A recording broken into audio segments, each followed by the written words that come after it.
Turn on the earphone. Yeah. Dance. Mount Zion, hey, give it high and fly. Hey, spread your wings and sail. Let all of your mind use. Hey, give it high and fly. Spread your wings and sail. Let all of your mind use. Hey, I wonder. Progress we are living. Progress, progress, progress. Progress we are living. Progress, progress. No, you stop looking at life. But talk about progress on the fire of the light. Anything you want to do, it all on your mind. Now do not run like the beat of the right. Now, one so strong. Do it with your heart. Study the system, you have to move smart. This is our number one party. Progress we are living. Progress, progress, progress. Progress we are living. Progress, progress. When you want to lie, I do the best thing that everybody have a man. Who want to talk? Don't let it get you up. And then you start to do the wrong things. They might not criticize. The only way out is up, keep going up. You will let them surprise. Progress we are living. Progress, progress we are living. Progress, progress. Keep it high and fly. Hey, spread your wings and sail. Take all the mind you. Hey, keep it high and fly. Hey, spread your wings and sail. Take all the mind you. Progress we are living. Stop doing that like progress. Progress we are living. What you want to do with it all your mind.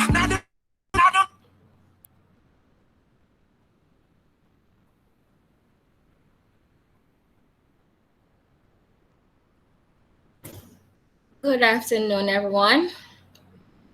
Good afternoon. Good afternoon. Good afternoon. All right, I'm going to ask you to keep your mics mute and listen to what's happening. Now, welcome. It is a pleasure to have you all here at Not Stop the Progress seminar. I have to say special welcome to Dr. Verona Barnes. She's here. I'm seeing her. All right. Presenter, Miss Khadija Page. Participants, family, friends, colleagues, other special invited guests, I welcome you all.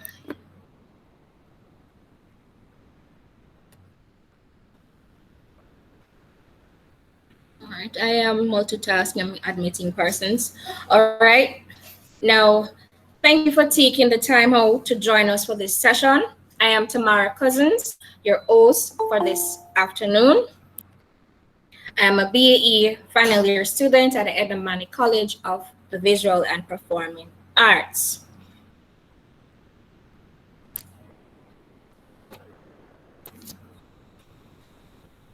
All right. Now the agenda for this afternoon, we're going to have the welcome and introduction, which we're currently doing prior. Then we're going to have icebreaker activity, introduction of the project. Are we all seeing the screen? I should check. Yes, Yes, ma'am. All right, welcome. good. Introduction 20 minutes. Now start the process. Music intro. Welcome. All Special right, go ahead guest. and mute your mic. I'm going to be doing the reading. Go ahead and mute your mic, please. Thanks. All right. All right, so I am seeing Mr. Lane. Welcome, Mr. Lane. Good afternoon, everyone. Good afternoon. All right. And Afternoon. our presenter, Miss Page, is going to present first. All right. So then we have break and entertainment, music, and that is when I'm going to encourage you to step away from your device for about 10 minutes while you listen to some music. Then you come back for the second presentation, and evaluation form is at the end. Before you log off, I'm going to encourage you to do that for the event. Then we have our closure. All right, so I'm going to ask you all to close your eyes or bow your head. We're going to pray. Lord, I want to thank you for allowing us to gather in this fashion. Your word said in Matthew 18:20, for where two or three are gathered in my name, there am I with them. Lord, I'm asking you to spearheaded this seminar and that everyone who is in attendance will gain new knowledge or concept that will add to the value of teaching and learning. In Jesus' name, I pray. Amen. Amen. All right, now we're going to have our icebreaker for the event. Now I'm going to ask you to text your answer in the chat. Now the persons who complete this icebreaker first by putting the information in the chat, you'll be awarded something at the end of the presentation. All right. Now the first icebreaker, Proverbs time. Complete this proverb with little but we. Put it in the chat.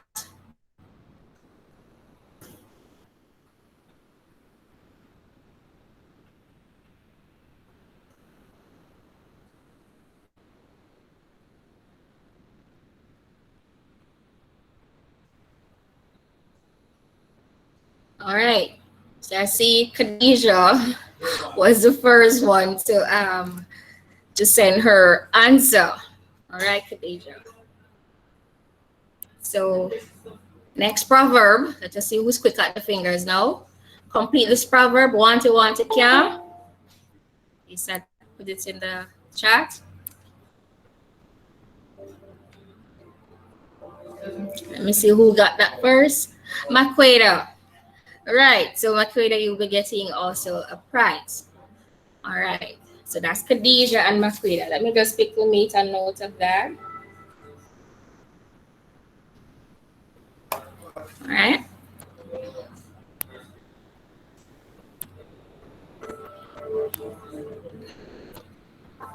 Now, the background of this particular study, right? It is called Non-Stop the Progress. As the name suggests, it's about moving forward and making progress towards teaching and learning in the visual arts class in spite of the various challenges we faced during this pandemic. This seminar was organized to highlight and to address strategies to improve students' participation in the visual arts classes during COVID-19, despite the limited access to digital devices. Now, before the COVID-19 pandemic, the Jamaican school system was facing challenges in ensuring that every student attends school between the ages of 13 and 16 years. Despite the challenges, the teaching was being conducted and learning was taking place, and this was being done in the physical classroom space. And I know some of the students can attest to it that were specially invited, right? So we were face to face and we were engaged in the activity. You were able to sit with your friends and you were able to bring your resources and partake in the different activities, right? You had all the necessary things available to you in that face-to-face space, right? Class and activity was exciting. You know, you come and you learn new techniques, new things, you have hands-on activity, just the very same. The COVID-19 pandemic has created the largest disruption of education in Jamaica for some time now, affecting learners of all levels of education. right? So Corona came and we have to adjust to new norms, wearing masks and sanitizing and so on. Now, since the pandemic, school has been closed, right? So we're no longer in the face-to-face environment, interacting with our friends and peers and teacher and the art as it is, right? So the classroom is just an empty space right now. Now, learning has become a virtual experience for all stakeholders. So we're now online. So education continues, progress continues. The pandemic has exposed many inadequacies and inequities in our education. So we have persons who have limited access to devices, no device, internet connectivity issue, right? So from access to internet or broadband connectivity, we're all facing it at some point or another, both students and teacher. Now, devices and computer needed for online learning and education. We have students who have to relocate and to go to their neighbors or, another family relative or so on, just to stay connected. It affects all age level, as we said, right? So they have to now learn new ways to adopt and to use these different devices, right? From the tablet, the phone, the computer, their headsets. Now, it's not the same for everyone. Some students are living in some conditions that don't allow them that privilege to use these devices. Now, how do we reach them?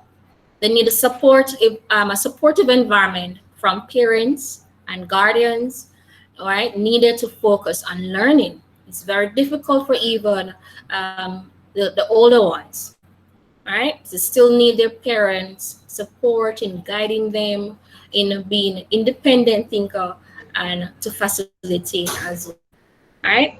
Now, some children is unable to connect in the live classes. Some only can come online on weekends, maybe using their parent device, borrowing the device after mommy or daddy's finished working throughout the week, and they only have access to that particular device or no device at all.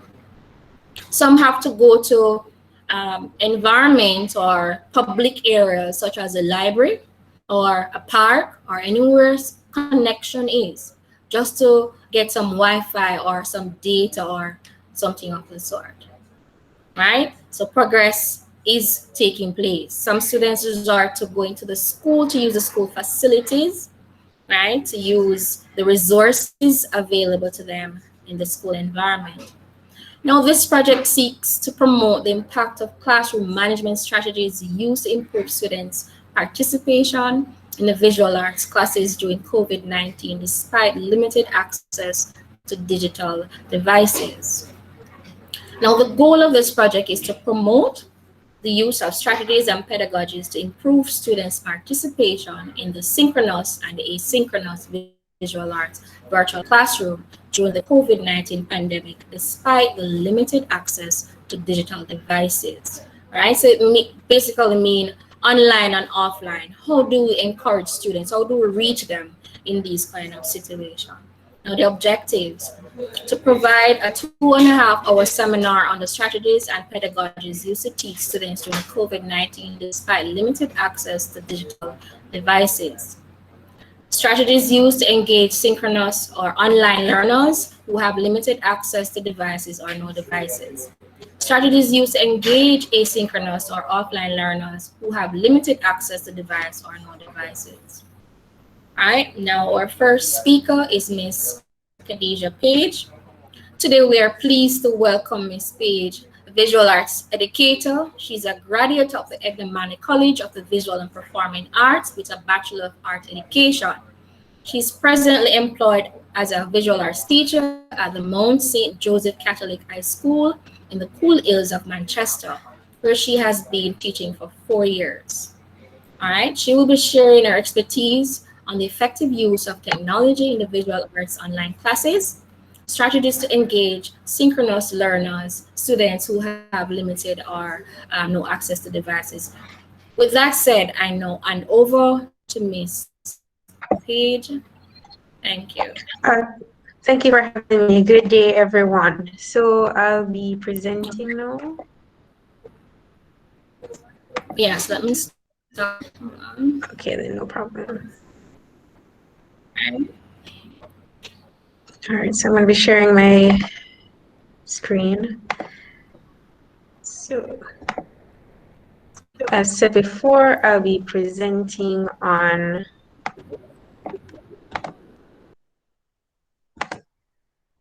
the effective use of technology in the synchronous visual arts online class. Now we're looking at technology and education. So since the outbreak of COVID-19, our education system has now taken a drastic change in the way we deliver our lessons. Now we are faced with the opportunities to teach our students in a virtual environment. So we can use technology and tools to bring our lessons to the next level. So how many apps and tools are out there to communicate our lessons as educators to our students? There are many, but it's up to us to know which one is suitable for our activity. So today I'll be looking at Google Slide, Bitmoji, Pear Deck, and Jamboard. Now, with the advent of the virtual classroom, as teachers, we have now become content creators in our space. With Google Slide plus the Bitmoji app, it gives us the opportunity for us to teach, gives the opportunity for teachers who might not be tech savvy to create interesting content to place into their classrooms, the virtual classrooms, that is. Now, using the Google Slides and the Bitmoji to create, we can use the Google Slides and the Bitmoji to create interactive content. So we can create virtual classrooms, interactive games, web quests, and our own personal art galleries. So in creating a virtual classroom, so you can use the Bitmoji to create an avatar of yourself and use the insert options in Google Slide to create a virtual classroom to make your students feel as if they're in actual class. So take this up a notch. You can turn certain areas of icons interactive by inserting links to them. I'll be showing you an example of this now. This was a part of one of my lessons for third form class. We were looking at shading techniques. So this was the second lesson into that. So here they were to explore and present. On the second slide, I would have the information. So the students were to gather information on the following shading techniques: hatching, cross-hatching, blending, and stippling, using the following as a guide. So they would find a definition of the shading technique, and they would find an image or example of that shading technique. And they would present the information in the form of a video or a poster. Now, when I was talking about the clickable links, if I click anywhere onto this slide, it won't move, right? But if I click on the icons on the left and on the right, you will see that it will switch to a different website, showing the students, basically sending the students to different websites to gather information, to gather ideas. So this is one example.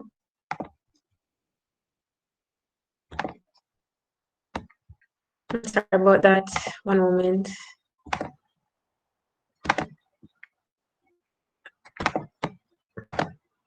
Right, and here we are in terms of how they're going to present their information.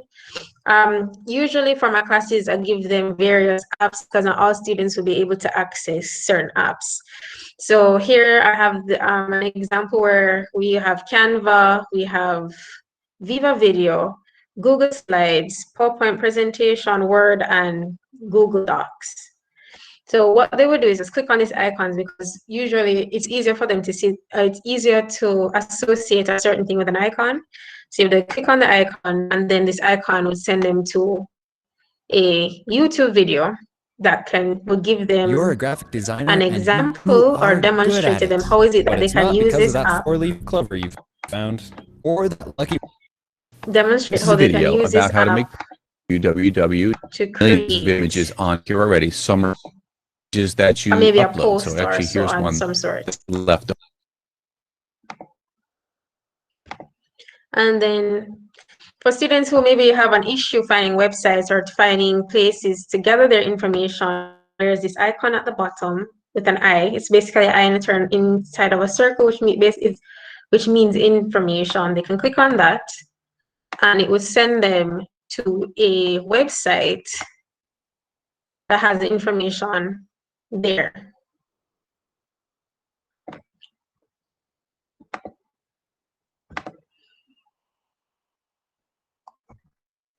Now, using the Google slide as a way to create drag and drop games. So here's an example. Again, same third form class. We're looking at shading techniques again. So this was the first task they were supposed to do. So it's a drag and drop puzzle. So here they would choose, the first slide is usually the introductory slide as well as the task slide. So they're to drag and drop the appropriate answers under each question. Now for this specifically, the slide cannot go into presentation mode. Then if so, you will lose the interactive element to it. So the students will just use it in this setting. Here you can see that the background doesn't move. So it makes it easier for you as well as the students to move around the actual pieces that are to be movable. So here you have text boxes where the students will move to the appropriate places, right? And then again, you have the icon here that has the link to a website to give them more information for students who may be having a problem figuring what is what. So they will be looking for the information on their own.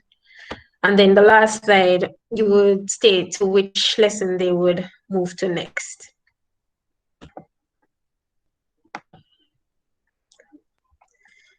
And then we have creating drag and drop puzzles. So again, this is for our second form class. This class we were looking at pastiche and using the grid to create a pastiche. Here, the same thing again. The first slide is your information slide to how the students are going to work in to do the activity. Here again, the only pieces that will be movable are here. Sorry, or to the side. The background itself is immovable. So the whole aspect of this activity was for students to be able to associate each section for when they're creating a grid drawing. So they know that each square would have a piece of the image that they would have to complete. Then they would move this into their spaces.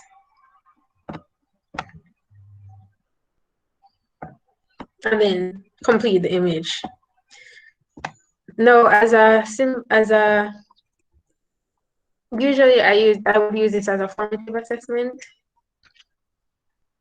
And then move along, and then this next slide would be the completed image for students who might not be getting the puzzle that well, so they know how the image would look, and maybe can go back again and try again to create their puzzle.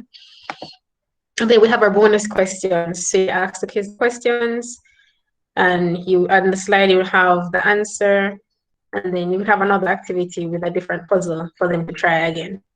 And then at the end of the slide, you have your question again, your answer.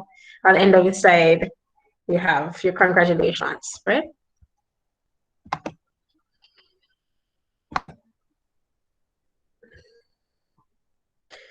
And then you have where you have students that can create your own student art gallery for students to post their practical assignments.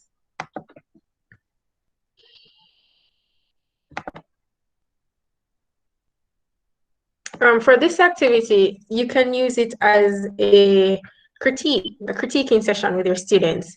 So you would have your information slide in terms of the instructions that students are supposed to follow. For this activity, they were to look for an empty frame in the art gallery, go to insert, then you basically instructions of how to insert the image into the Google slide. And then in the comment box, they would write what their artwork is about in no less than 2 sentences. For me, what I did as well was that I had them all do basically a peer review. So they got 3 questions that they have to answer for. They have to choose a student's artwork, and then with that, they would have to talk about it. So they got 3 questions. They would talk about what they liked about the artwork. They would ask the student a question based on the artwork that they created, and the third one was that they were to basically state how could the student improve on their artwork. So you would see the comments here on the right. So you would see the students commenting on the artwork. They would ask the other student that their artwork that they're looking at, and you can see where other students can reply to them when they make their comments right here. And here as well. I think there's another one here. Right? So as well as this is a way that you can have your students collaborating in the same space, because it's on a cloud. For the Google Slides, you can have more than one student in this setting at the same time. Right? Okay.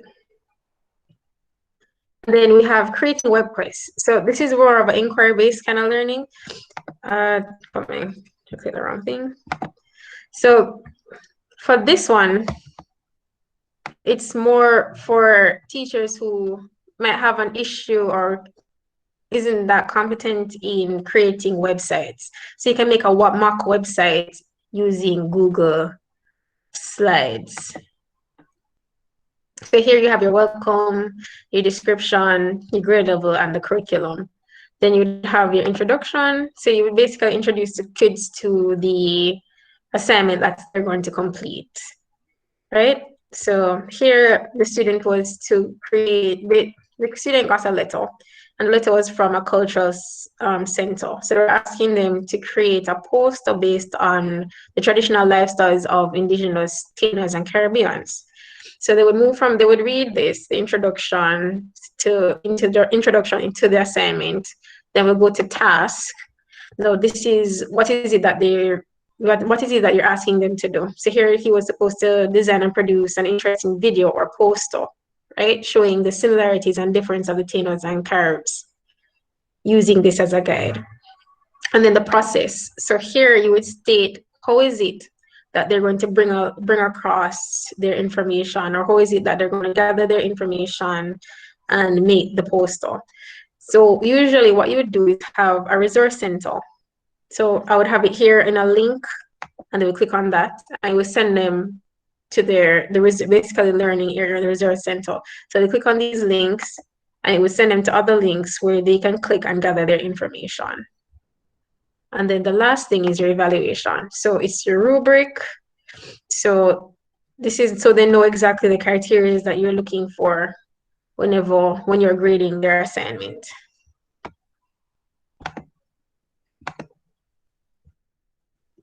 And then now we're moving on. So we're looking at it. So we're looking at Google Slides plus Pear Deck. So it's a way to turn your presentation slides into interactive activities for your students. So Google Slide plus Pear Deck flips the traditional Zoom or Google Meet presentation by actively engaging students in real time.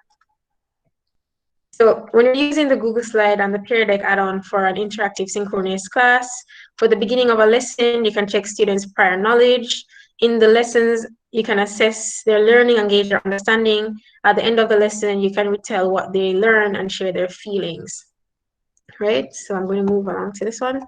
So it's a great way to make your Zoom or Google Meeting synchronous classes more engaging. So I'm going to have, we're going to try this. This is one that we're going to try together. So you would have to install the add-on to your Google Slides. You'll go here to the Pear Deck Google Slide add-on. You open Pear Deck add-on, and then you will click Start Lesson. Keep in mind that these slides are pre-made by Pear Deck, and the slides that I'm presenting to you now are specifically for arts. So this is specifically for art critiques. So I will be sending a link in the chat where you can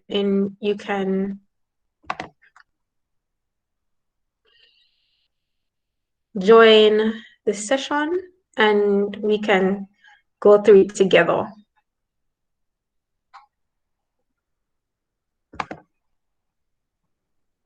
One moment, let me send it to the chat. All right, so the link is in the chat. You can click on it and it will send you to a student dashboard. Right now, this is the teacher's dashboard. Okay, we have 3 students and I'm going to start now. So you'll be here to where you basically see the introductory side for the peer deck. So this is peer deck templates for art, and we're moving along. So the first question I'm going to ask, which painting would you rather live in? Now, on your student dashboard, you should be able to move a heart icon to any one of these paintings. So I'll give you guys, okay, I have 1 of 6 response. I'll give you guys maybe a minute or so to put your responses.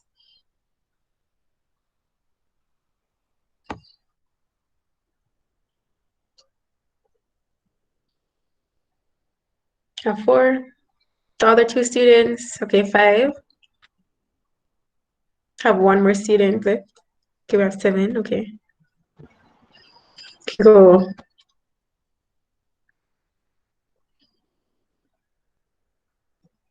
Okay, we have 5 students responding so far. I don't know what's happening with the other 2. All right, so I'm going to just show the results. Now, the great thing about Pear Deck is that it's pretty, it's anonymous for students. So students can confidently place their answers without feeling intimidated, right? So you can always get an honest response from your students. So here you see here now the responses and all the hearts in the areas to which the students would want to be in, right? And then from here, you can ask your students, okay, why would you choose that? Why would you rather live in this artwork versus that artwork? Why? And you can go in and delve in more into what the students were thinking, right? So I'm going to the next slide. So we're looking at where in the world did this famous work of art come from? Now, this is The Jungle by Wilfredo Lam. So you can post your responses here. We have 1 so far. 2.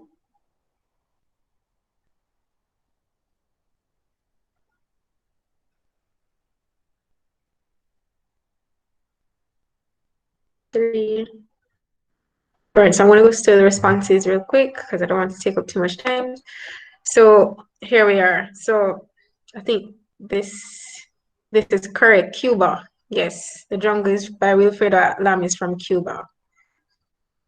Someone put it on the artwork itself. All right, understand. So then again, here you have the responses, and then you can go in and delve in more with the students with artwork by asking more questions, right? More guided questions. Here we have here now where you are to circle the museum where you would see this famous artwork. So it's The Horrors of the Morning by Edna Manley. So your 2 options are the National Gallery of Jamaica or the Institute of Jamaica. So you can, for this one, all you have to do is search your responses.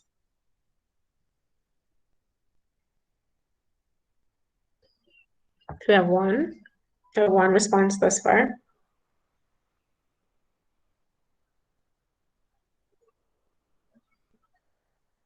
I think we're just having 1. Okay, so I'm just going to show this response. Okay, and then you can show the response here. I think this is 1. See the other response here. Well, okay, this person literally took it as a circle. All right, no problem. This is the next response. Another response. Oh, this one. It's a bit confused. This person's a bit confused. Okay, understand. You're having difficulties maybe maneuvering. All right, there we go. So we have that one, right? So we're moving on to our next slide. Now this one has to do with more the emotive side of the student. So you're gonna ask them, do you think an artwork looks like a real thing? So here they're going to do another drag and drop icon again, and all they have to do is move it across. So if they put it onto the green section, they totally agree that yes, our artwork should look like something. If they place it onto the red section, no, abstract art is good too. And in between now, where you see these gray lines, is if they agree and disagree or neutral, right? So you can show the responses here as well. So we have 2 responses that said no, abstract art is good too. That's 3. And then again, you would use your guiding questions to delve more into why the students chose this answer for your lessons. Okay, this is 4. All right. Okay, one person said that yes, good art should look like something. All right. This person's confused. All right, so we're moving on again. So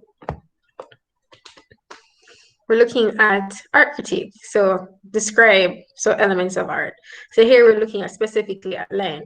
Now this specific slide can work with like kinesthetic students. So it's here, it defines what a line is. So it says a line is a dot that makes a walk or a mark that connects 2 points. So in the artwork, find and trace 3 lines in the artwork.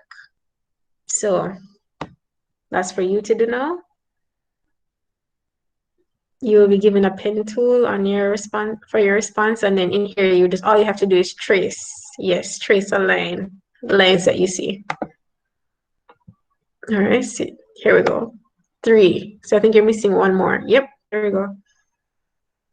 You can change the color of the lines you see as well. You can change the color of your your pen tool, so you will see that, right? Yes, there will be more. All right, there we go. And then guided questions again to how did the artist use the lines to create that section that you chose, and so on and so forth. What did that line represent and all that stuff. So moving along again.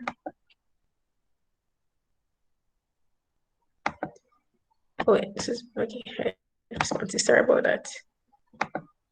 So the next one we're looking at is emphasis. So again, here it states what emphasis is. So the part of an artwork that draws the most attention, also known as the focal point. Think the most obvious part of the artwork. So you will get another icon again, and all you have to do is drag this icon to the focal point where you think the focal point or emphasis is placed on this artwork. And it's called East Indian Mango in Grass by Samir Tinsley. So I'm going to show the responses here. So right, here we go. So someone was looking at the tree at the back here. Someone was looking at the sliced mangoes. And then as a teacher, you go in with your guided questions, asking them why they think that this was the point of emphasis. How is it that this was the obvious part that majority of the viewers' eyes would go to, and so on and so forth. So moving along again.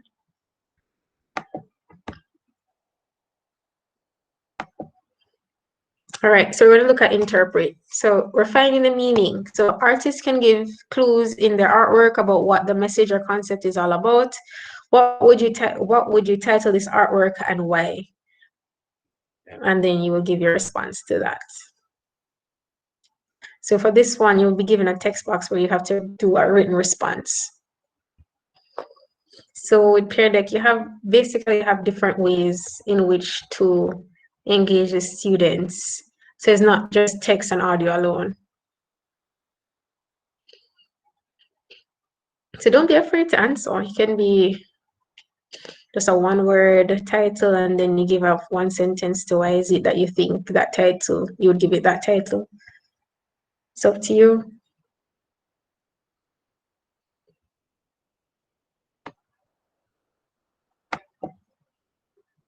Still waiting for responses. All right, we have 1. Someone says T. Okay. Okay, the brothers.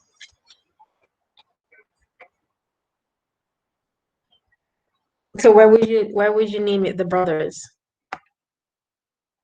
Someone says Bush. I would love to see. I would love to know the explanations to these titles.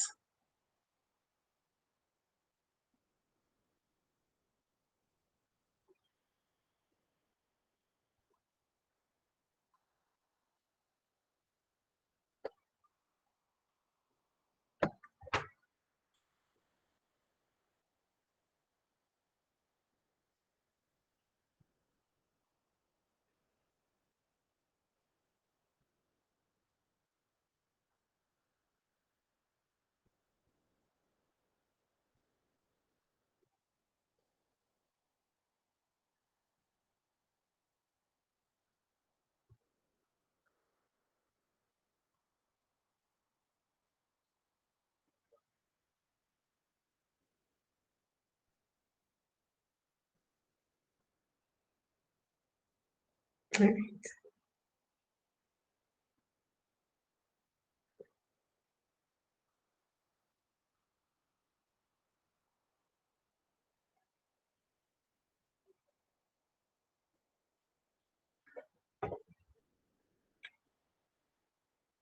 All right, so the one response is the brothers looking at this drawing, both figures look very identical.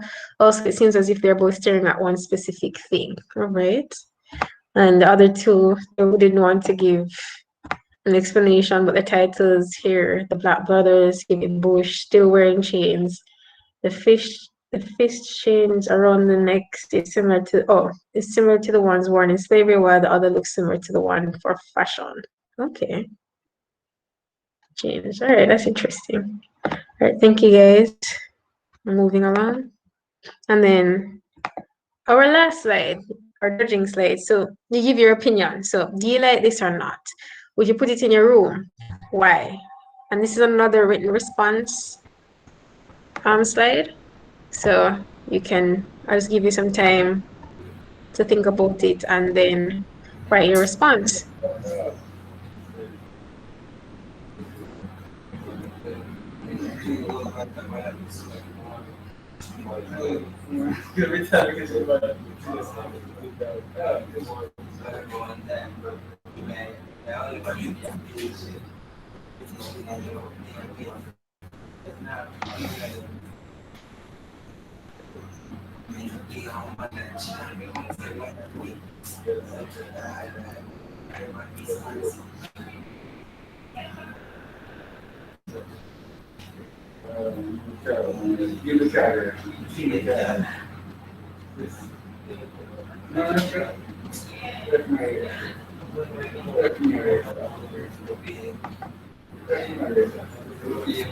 All right, so we have two responses here.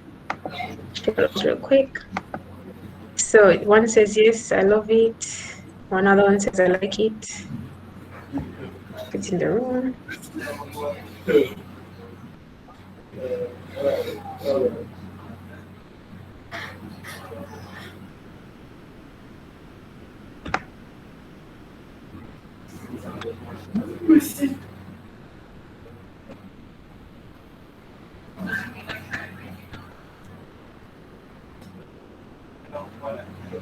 Okay, someone says yes, they will put in their room as a hat stand.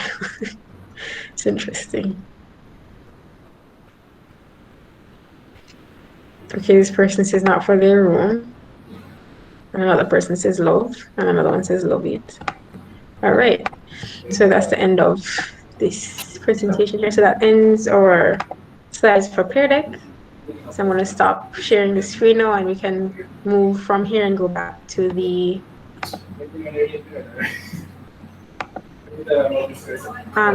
Google slide presentation.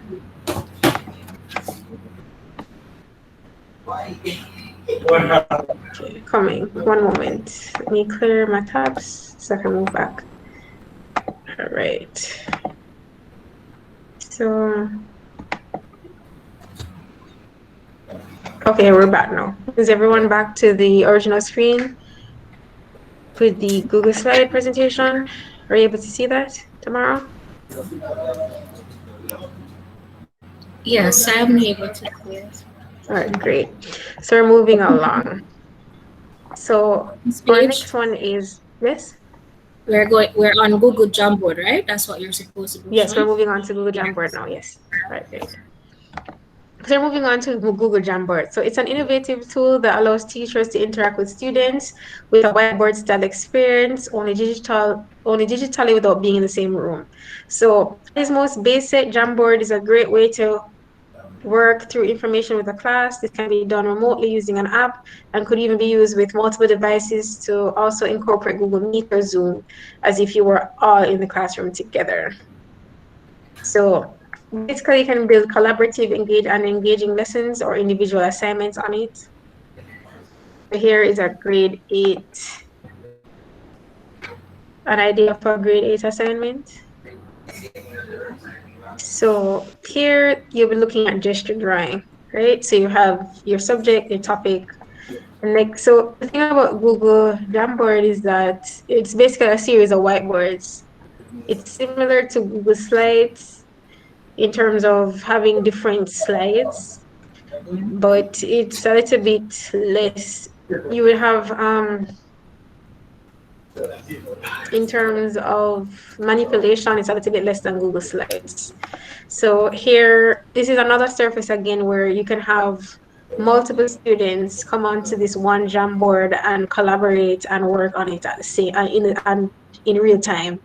This is another app that you can use to do that, right? So we're moving on to our next slide. So here you have the activity. So students will take a picture in a position that shows a movement. So it can be either throwing a basketball, kicking a ball, running, etc. Right? The second thing is that they would upload the image onto the Google Jamboard. They would label it with their name. Or you as a teacher would label specific Jamboards to a specific students for them to look for and then work there. It's easier to do it that way. And then with the pen tool, they would create a gesture drawing onto their image. So once they're finished creating a gesture drawing, they would insert a sticky note and describe their experience creating a gesture drawing. So here, you as a teacher would create a demonstration. So I'm going to just erase this real quick. So this is my sticky note. So this is my Jamboard with my name on it. All right, and that's my image there. So I'm going to erase this real quick.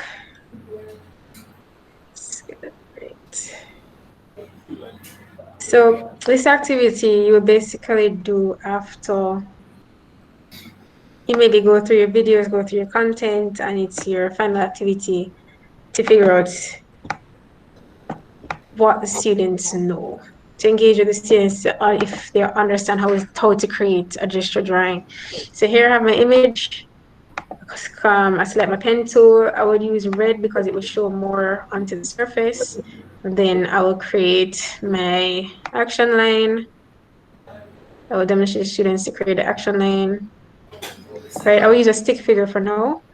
And then they go in and they will trace the movements of the legs, the arms, the torso, and the head.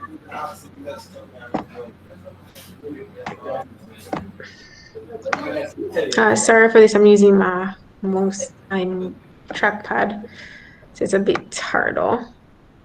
And then we'll trace the hand, right? And then feet. Now, to make this collaborative, because each student will be using their own personal pictures, you can have students, because what happens is that the image can be moved, and then you will see the drawing beneath it. So what you can do is ask other students to go on other students' boards and make drawings, make gesture drawings off of their image, off of another student's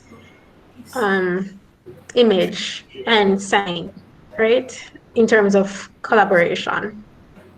So moving along here, another way you can use the Jamboard is to create games, right? So let's play a matching game. So it's on the next slide, you will see a series of numbers. Under each number is a picture as well as a term. So let's try and see how many terms and pictures we can match together in 10 minutes. So in your class, you'd ask students in the chat to put a number together, maybe ask them to, in the chat for Zoom, ask them to type in two numbers that they would think would with the pieces. Now, once they've done that, you will move the sticky note to reveal what's underneath. So underneath one, you have this here, and then let's say another student says 6, you remove the 6. If they don't match, you'll just put them back into place and then do a try again. So let's say another student say 1 again, remove the 1, and let's say this is 7. Okay, they match. Once they match, all you have to do is just minimize your sticky notes and place them together, and then that will be out of the way. As well as you can move the term and put it beside the image. And that's for this one here. This is for using Jamboard here as an activity for your synchronous classes. And then,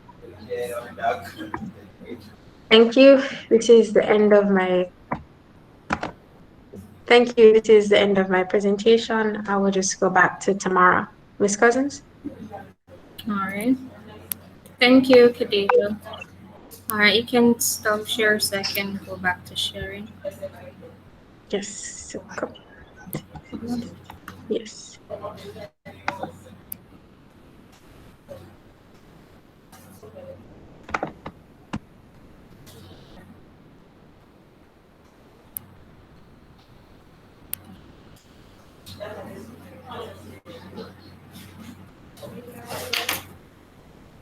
All right, can we see the current slide? Yes, yes, Everyone able to see? All right, so now we're at questioning and answering. So Ms. Page will be taking your questions at this point. All right. Someone had asked in the chat, what's the name of the emoji thing you used in the slides? It's called Bitmoji. Bitmogi. Bitmoji. It says Bitmogi.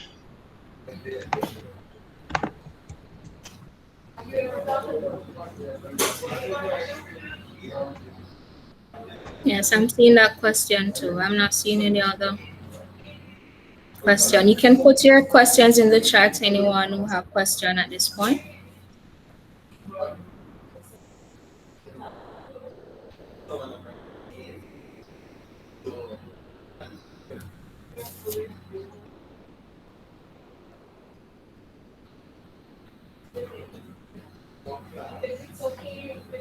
No questions?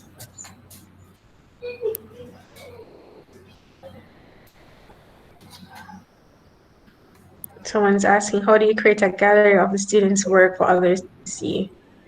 You can still use the same Google Slides under that. There's also a website. I think it's called I think it's ArtSpace. Coming, one moment. There's a website where you can create a virtual art gallery. Basically for the Google Slide, all you'd have to do is for others to see is there's a section. I can share back my screen tomorrow. Yes, sure. Okay, great.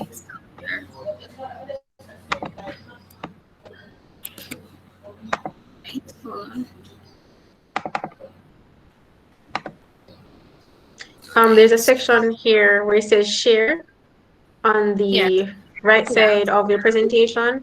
You would click on that and you have two options. You can either add email addresses of these persons you want to share the Google slide with for them to view, and there's here as well where you see get link only. Coming. So here again, you would just send this is where you can create a link that you will send to specific people for them to view, right? So you have the option here as well. This page can make it a little bit bigger. We're not really. Not seeing. Okay, coming. Let's see. Okay. Yeah, it's up. This is as good as it gets. It's not going to get any bigger. All right. That's all right. Sorry. So it says get link here.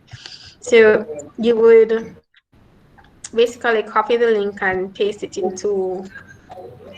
to whatever chat or whatever email that you would send to the persons to view.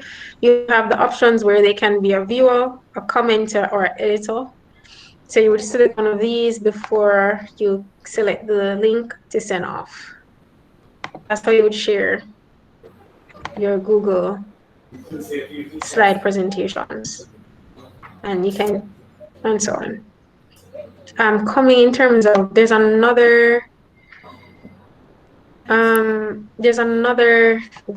that can be used as well, where you can create a 3D art gallery. Like you can walk through the space and everything, but I cannot remember the website name right now. I think it's art. Okay, here we go. It's called Art Steps. So I'm going to share this tab as well. So here's another space that you can create. So here we are here. So you could basically create your own VR exhibition with this. They have templates where you can choose from and you can go into the space. I'm going to see if I can click one of these and see if it goes in there. And go into the space. And you can walk around and view the artworks and everything. It will feel like you're in an actual gallery. So that's another thing if you want to maybe do a final year show for your students, for your school, it's something you can look into to do. So it's gonna take a long time to load, so I'm just gonna take that off. Any more questions?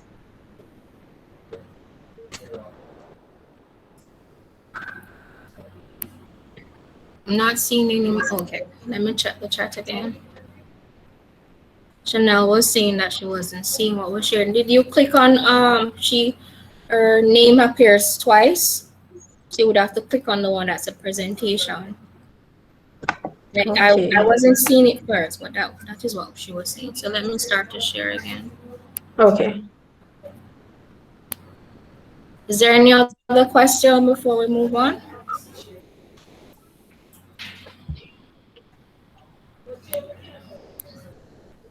All Yes, I right. have a question. Go ahead. All right, so I got in late, so I'm not sure if I missed anything that would have answered my question. But we're looking at how do we engage and extend and enrich student learning, students who have connectivity issue. A part of engagement involve collaboration and students working together. Um, how or what way would you encourage collaboration for students who have connectivity issues, or even students who don't have connectivity issues, students who are online? Um, how would you? So they're not at school anymore. They're not face to face. They're not communicating. They're not interacting. And if you teach online, you'll know that some of the time you're talking to the students and they're not even answering. It's not that your class is not engaging, but it's just a different environment. How would you encourage collaboration online and for students who are not even online?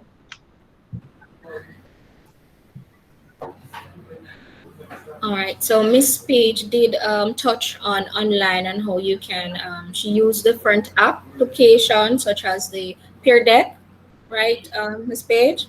Yes, on the Google Jamboard. Yes, and she Okay. allowed some of the students who were here earlier are still here to literally go through the process.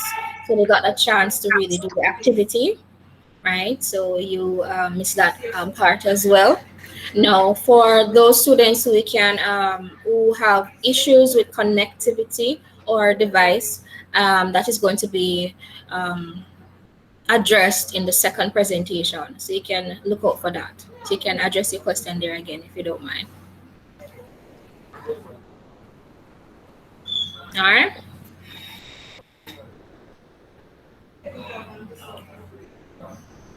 All right. Sorry, one moment. Just give me a moment. I have to do something real quick. I'll be right back. All right. So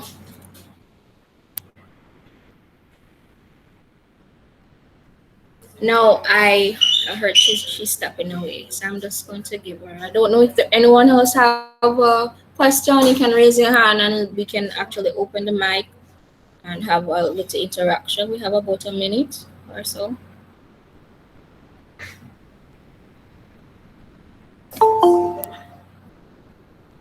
No further questions?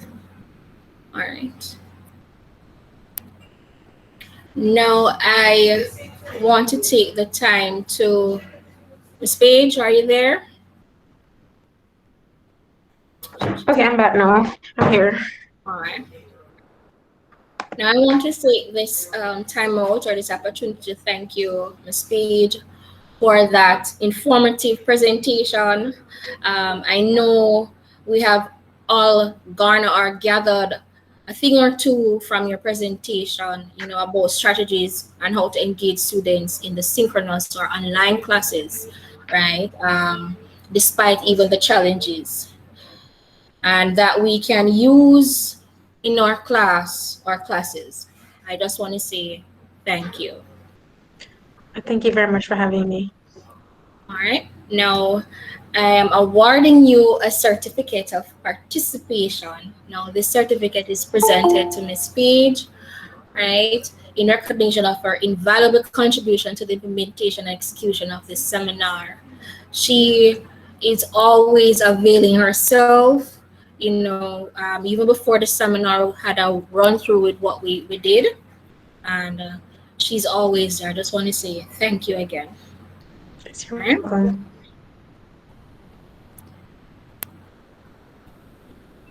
So now we're going to go to our 10-minute break. And while you're doing that, I am going to entertain you with some music. So step away from the screen, give your eyes some rest, and listen to some music while you do that. All right, 10 minutes.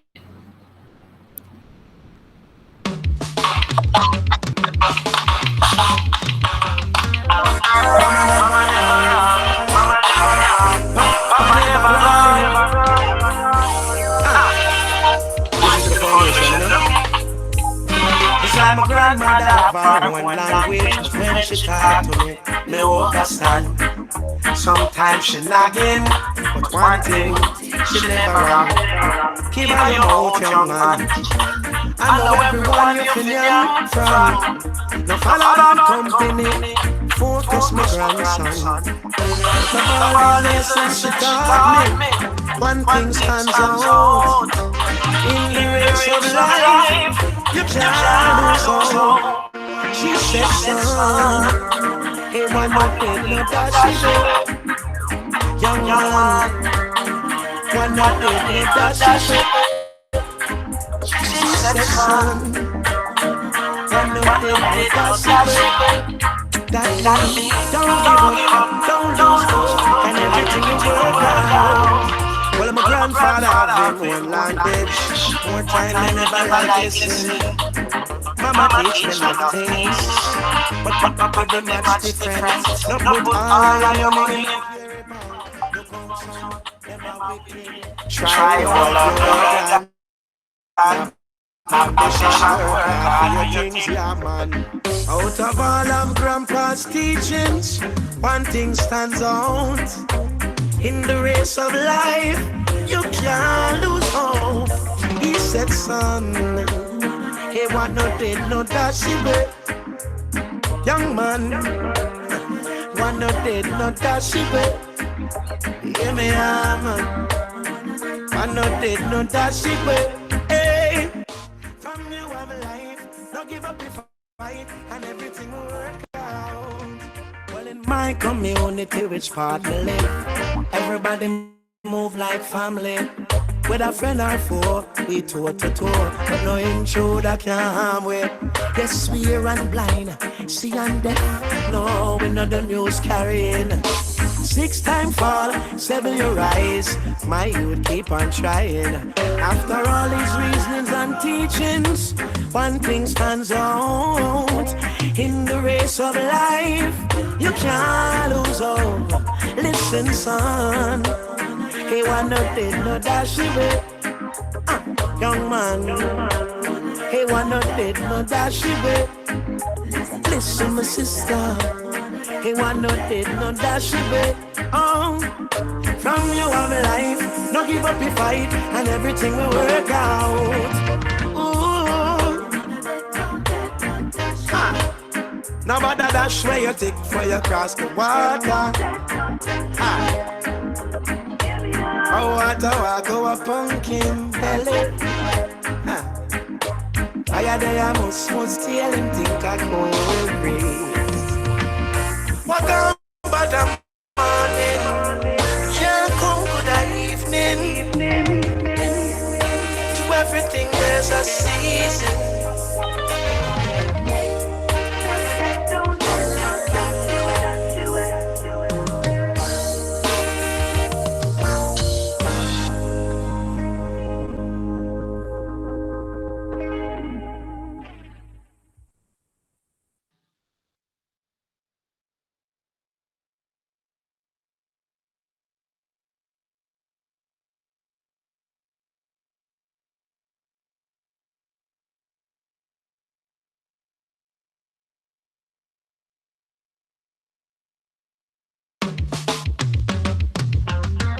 Mama never wrong.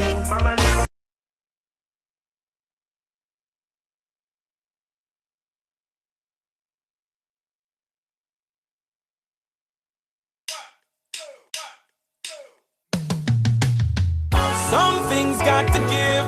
Oh, Lord, bless the life I live. Na na na na na na na. Money I'm gonna make this year. I'm gonna win this year. And if you're not say progress, don't come around here. I'm so focused this year. I'm gonna get my share. I just progress. We end us round here. I that we want this year. Can't blame nobody if I don't step up and get it. My fault if I see opportunity and I take it. Got to do something before something do me. I got to get this bread. Road up, we take on a ride right now. Can we know us in a bed? Cause money I'm gonna make this year. I'm gonna win this year. And if you're not say progress, don't come around here. I'm so focused this year. I'm gonna get my share. I just progress. We end us round here. This is the new sound out there. In a device and me bread and Shakespeare. Me mind make up, me nah give up. This time me a find some new gear. Me a step, me a sweat, do me best, nothing less. Me a work hard, once me a blow breath. Now get depressed, me a hold on till I see that paycheck pass. Money I gonna make this year. I'm gonna win this year. I feel it. I say progress, don't come around here. I'm so focused this year. I'm gonna get my fair share. I just progress. We end us round here. I don't want this time. Cause life is so unkind and full of surprises. Give it to all and you get nothing in return. But you got to look to the east from where the sun rises. Hold your head up, you got to get up. Hold on to faith, you soon got the break. Money I'm gonna make this year. I'm gonna win this year, I feel it. If you're not say progress, don't even come near. I'm so focused this year. I'm gonna get my share. I just progress. We end us round here. I don't you want money I'm gonna make this year. I'm gonna win this year, I feel it. And if you're not say progress, don't even come near. I'm so focused this year. I'm gonna get my share. Progress. We end us round here. I don't you want something got to give. Oh Lord, bless the life I live. Something's got to give. Oh Lord, bless the life I the life, bless the life, the life I live.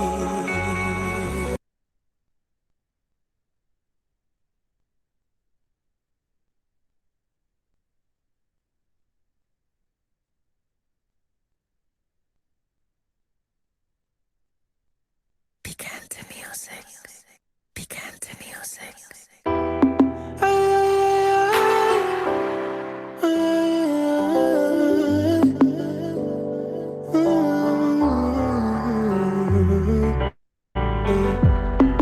The tears fall from my eyes when me think about some things I've been through. Only for trials and failures, but me never yet think for quit do. Only for doubts, man, but enough did all I tell myself alone music, but me sorry for the dirty bug of them one never believe. Father gotta fulfill the dream. Day by day me I get by, still I want me head high. One thing me learn in life, in anything you do, if you don't get fight, it don't make sense. The more them fighters, so me get strength, so me get strength. We push through the obstacles, some man a push through the obstacles.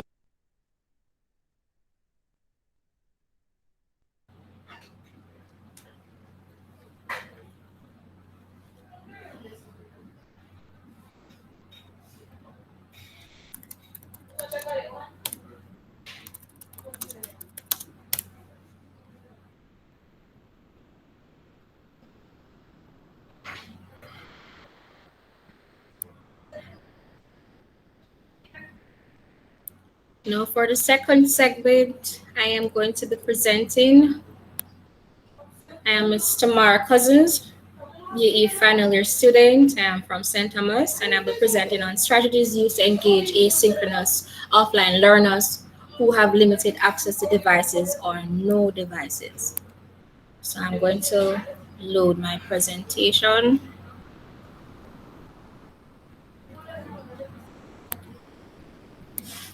All right. Just give me a raise hand so I know that you're seeing the presentation.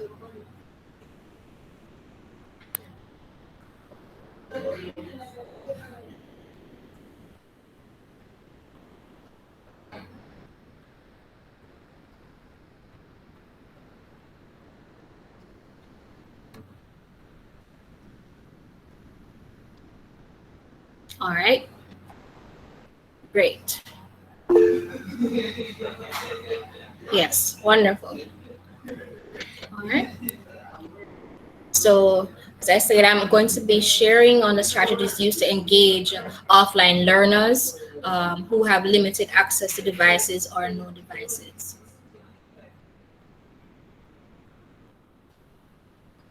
Now, how do we engage, extend, and enrich students who are having connectivity issues and who have limited access to devices or no devices?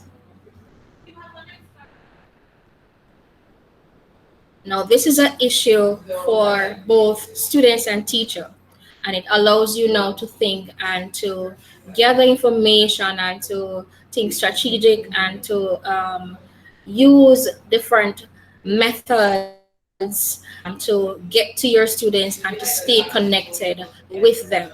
We know the challenges. Some teacher using their phone. Some students have phone that is not compatible with certain apps, and similarly, the teacher. All right. Now you have other students, as we said, don't have the devices. So how do we reach them? How do we stay engaged with these students and making learning meaningful?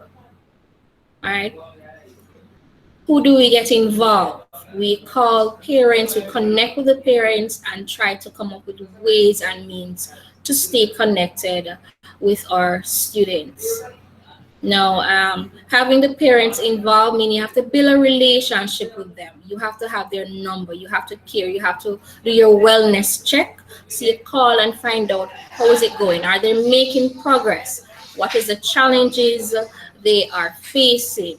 Now, who need to go to the public areas to stay connected, whether it's during the week, once per week, on the weekend only. So you try to find solution for all your learners, both online and offline.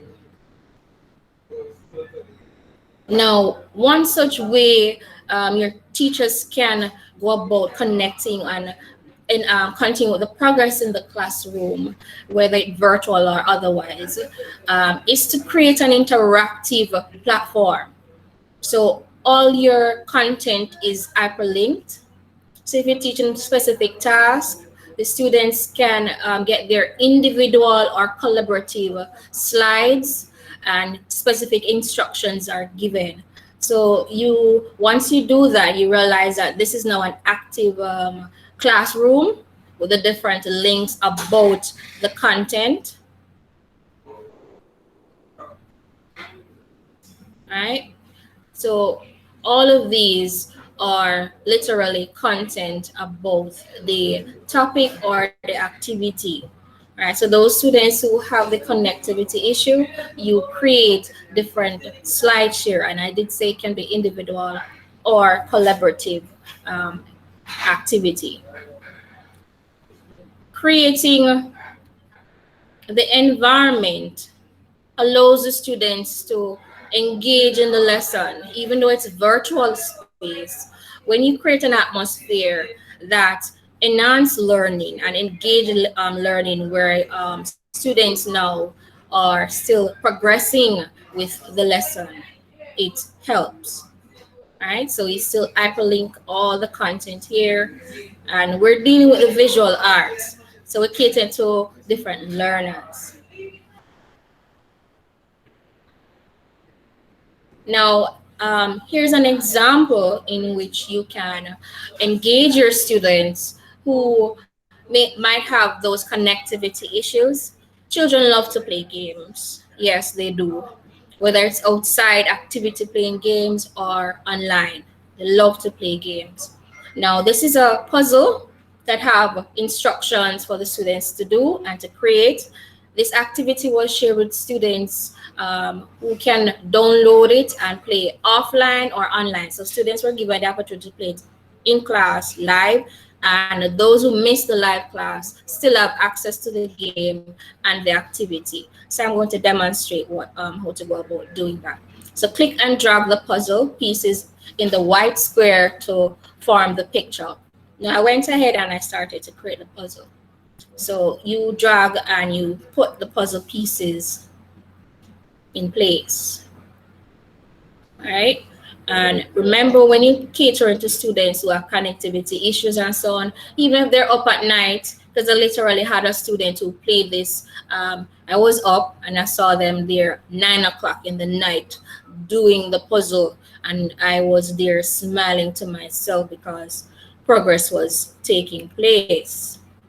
Right? So you put the relevant puzzle, as I say, you drag and you drop, and it's fun for most students who like those kind or sorts of activity. All right. And now once they have completed the puzzle, they now read the instructions below that activity, which says, "Good job, you have successfully completed this puzzle. Click and play the speaker in the blue bubble for the next instructions." So this is the blue bubble over here. So, and they click on that particular speaker.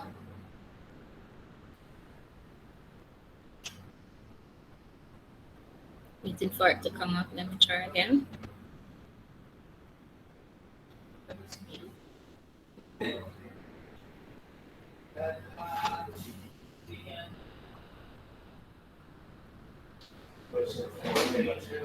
Would you like to try it in presentation mode? Oh, it's coming up. Good job. Click the arrow to move to the next activity. And then they click the yellow arrow here, which move them to this particular slide. So let me share it. So they're still engaged with the activity. All right, so it's a link to the Google Form doc where you set up your information. Let me see if you're able to see it. Are you able to see it? Can I get some raise hand? All right, persons are seeing it. So there are no, yes, thank you. They're no, please, they're no directed to this form or Quizlet where they're no asked to put in the relevant information. So they put their email, their full name, the gender, and the specific class, because you know some class have a mixed group. It's not like you teach a particular grade alone. So they see the information here with the picture. Once they're finished the puzzle, who does this character look like? What facial expression is observed on the character's face? What did you observe about the different features of the face, right? And they now answer those particular questions. So we know this person, right? And then the students will now answer, talk about the facial expression, what they observe, and we're still making progress with our learning. So whether they're offline or online, they're still learning nonetheless. All right. So that's one way or one method, one strategy, another strategy in which you can engage a student. Another way is I realize some schools, some students are using the learning kit, right? Now, if you're not familiar with the learning kit, it allows you now to cater to those students who don't have access to devices and some who have limited access to devices. And as I said, progress must go on. So we supply, teachers can be very inventive, resourceful. You can pool your resources together. You can work with the principal, administration, or other teachers. You know, get a list of those students who live in particular area who you know don't have a phone to stay connected with the class, and you have persons, teachers going out there, going above and beyond, delivering these learning kits, whether it's on a bike, a bus, even if it should be a plane, because you want your students to still learn. You want to engage them even when they're offline. You want them to be a part or feel like they're a part of the class, right? No student should be left behind. Now we have an example. If you know Miss Cousins, you know that I include my son in some of my presentations. So I literally do everything that I create and I test it out, and I engage my son with this activity. He loves puzzles, so when I did it and I brought it home, he had to be the first one to try it out. So here is he putting and assembling the puzzle together. Right? Now, the instructions is set out similarly like you would have the puzzle online. So you give the students those instructions. So they place a puzzle on the given material or surface, and they complete the puzzle, and then they have different steps to complete the task. All right, so you do have ways in which you can engage your offline learners or those who have connectivity issues. Now, I've created game boards, and these game boards also allows the students to engage with the activity. It is shared with them. Every student, you have some activity who is collaborative, so you pair them, and some that you allow them to play individually. Right, so the instructions are there, so they complete each steps on the game board. After you have completed all the steps, follow the final instructions. Now for this game, it said to press this pink starter button. Right, so all the instructions are laid out for the students. Well, this is what the game board looks like. Right, so the game board provide the students as I said, with further engagement. So they press the starter button, and the starter button would direct them to this page. So I taught a lesson on illustration using our folklore characters, right? And we were looking at 4 of them. So you had a Dronkro, we had Old Ig, we had a Rolling Calf, and we had a Nancy. All right, so the students would have listened, choose or select one of those character. And once they have done that, now once they press the link or go back to the game board, they will move to the video icon. So that's the next step, where they would watch the video based on the folklore character. So if they chose Old Ig, they would click on that video icon, and then it would direct them to Old Ig.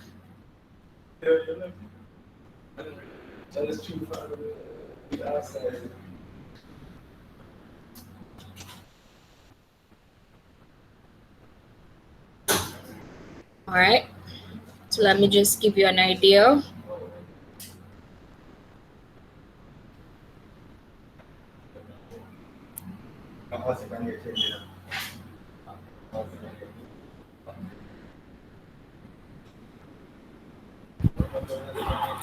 Hi everyone, welcome to Miss Cousin's Visual Arts class. Today we will learn about the folklore character Old Ig. Prepare to be informed, entertained, and to learn about our folklore character. Mankind, fragile race, like dust in the wind. As they continue to grow. So what you say? Remember the thing I told you about? Good. We can stop it together. The weakness is more to the downfall. Still many And to the depths of lashes. How long has this happened? It's just my way of consider. I will never understand, but I will seek the answer to this power. So that I can make my All right, so fine.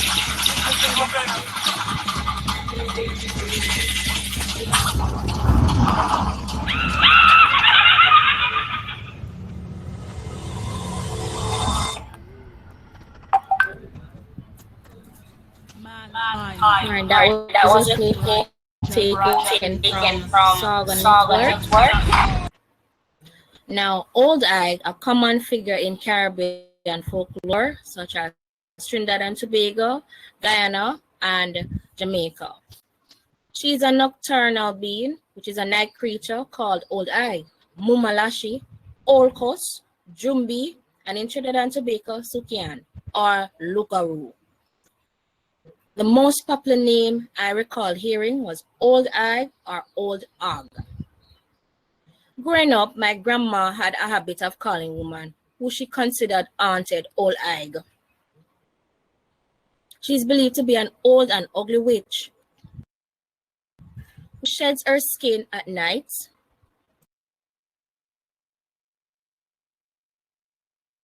and places it in a mortar. A mortar is a thick piece of wooden brass or stone that has been gorged or made into a vessel or container with a well-carved exterior, while a pestle is a thick, short, well-carved wooden stick with a rounded bottom that is used to beat herbs and spices. Gone are the days when you used to see many mortars throughout the island of Jamaica, as they have been easily replaced by likes of the blender and the food processor and any other electronic appliances that makes life in the modern day easier. Or like I said, to can take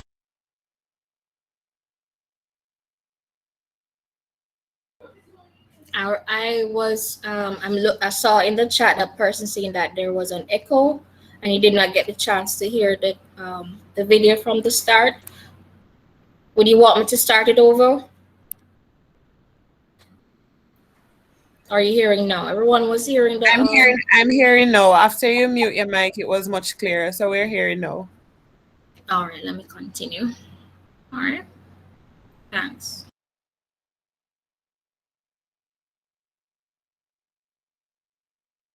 And take on character of our form of a owl, which we Jamaicans refer to as a patu, a cat, or other suspicious animals, or even a ball of fire.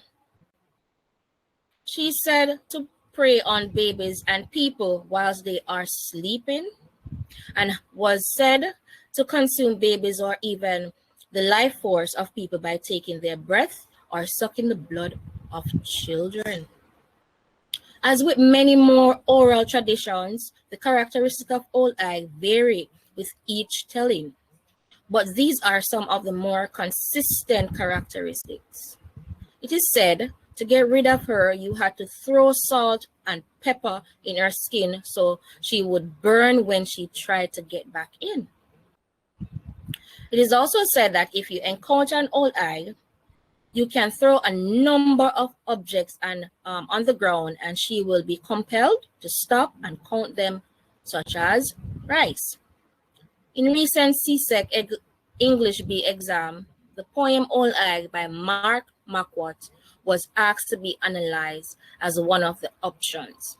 It goes like this. You think I like all this stupidness? Gallivanting all night without skin? Burning myself out like cane fire to frighten the foolish? And for what? A few drops of baby blood? You think I wouldn't rather take my blood season in fat black pudding like everyone else? And don't even talk about the pain of salt and having to bend the old bones down to count 1,000 grains of rice. If only babies didn't smell so nice. And if I could only stop hearing the soft, soft call of that pure blood running in new veins, singing the sweet song of life, tempting an old, dry-up woman who'd been holding her final note for years. Afraid of dying? Then again, if I didn't fly and come to that flesh pulse in the middle of the night, how would you, mother, name your ancient dread? And who to blame for murder inside your head? Believe me, as long as it have women giving birth, a poor old eye like me can never dead. Thank you. Please like, share, comment the focal character on the focal character, Old Eye. Thank you. All right, so that was one of the videos that was recorded by me for my students so they can engage with the lesson. Those stories were told initially for the first class, so I read to them. Now you have to bear in mind that it's not everyone is going to be online, so you have to find ways to capture your lesson to really have those students engage and also re-engage. So when you create a YouTube channel or a different platform for the students can go and gather those information, it is very beneficial in your classroom. They're still connecting with you. Now I'm going to share another one because the time is going to allow me. So I really wanted to see how creative you can get in the classroom.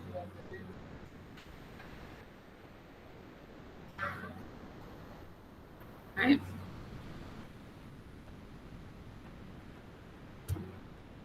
All right, let me go in presentation mode. Make it goes faster.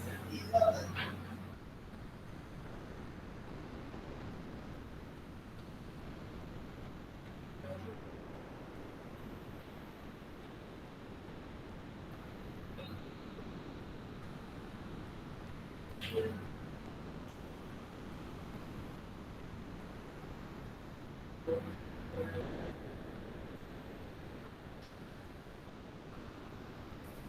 right. So going to go. Hi everyone, welcome to Miss Cousin's Visual Arts class. Hi everyone, welcome to Miss Cousin's Visual Arts class. Today we're going to learn about Drunkro. Sit back, eat some popcorn, and be informed and entertained.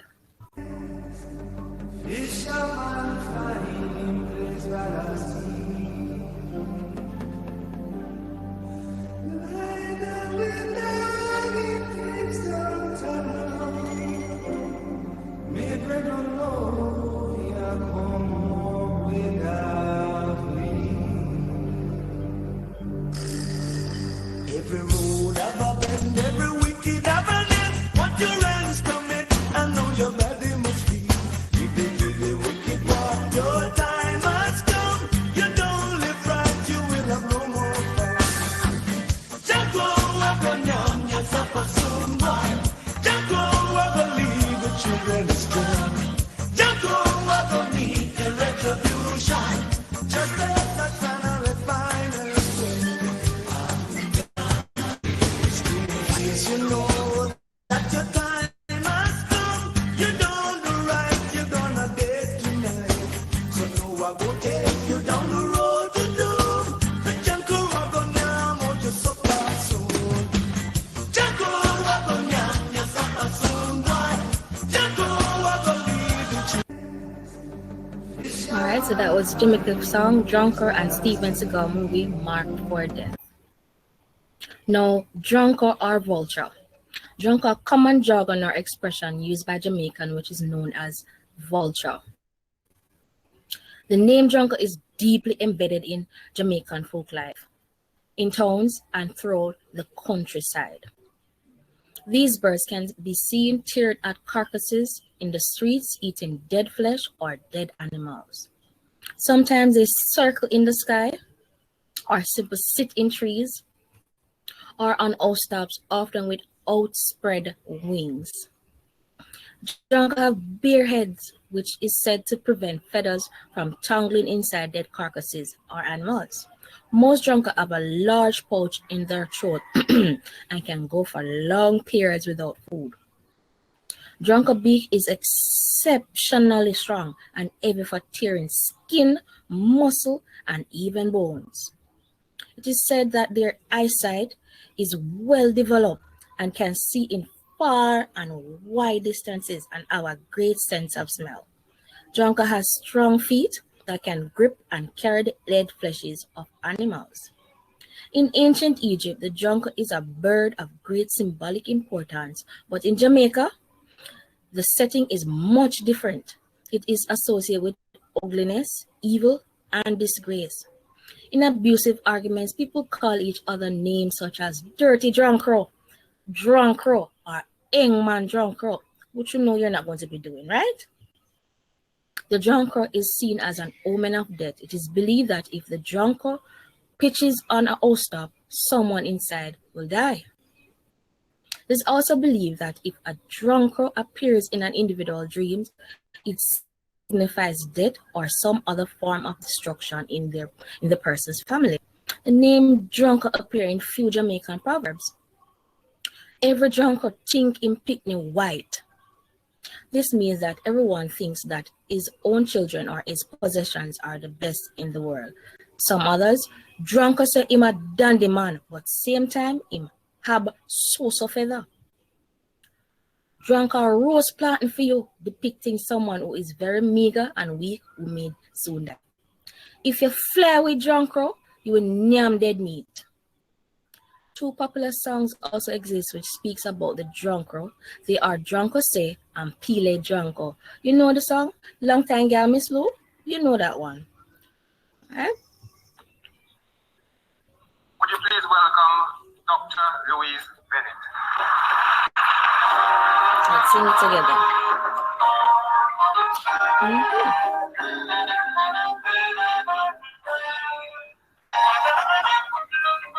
See, make me all your honey. Long time I never see you. Come make me hold your hand.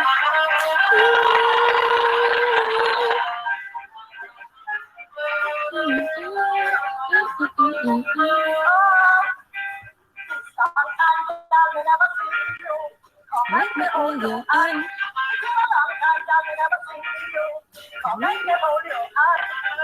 We not jump close to them, but you top before the blossom. Make me hold your hand, yeah.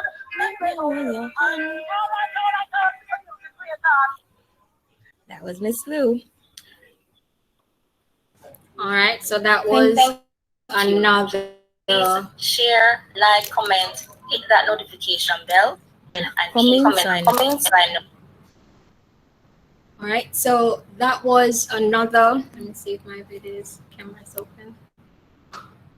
Another way, as I said, another video that I created for my student. Now I have put enough time to really get a feel of how I engage them with each character. everyone. Have you ever wondered what our ancestors used to entertain themselves with and their children before electricity, cable, and internet?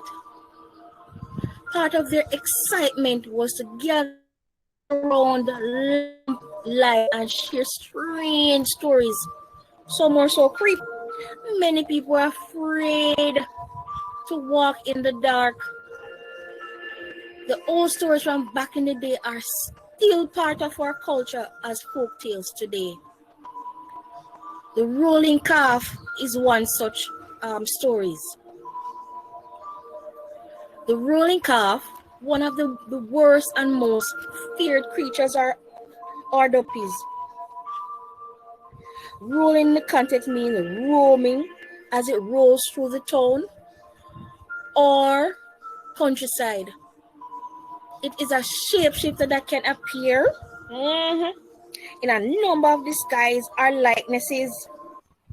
He's best known as a hornless, fully grown bull calf creature with a corresponding stench or foul smell. Its tails curl over its back. Its eyes are red and glow like blazing fire. Smoke comes from its nostril when it is enraged. There is a collar around its neck with a chain that drags on the ground, making a clink sound that rattles in a threatening manner. They are believed to be the spirits of people, usually butchers, who are wicked and dishonest during their lifetime. Rolling calves roam around roads during the night and live in dark places.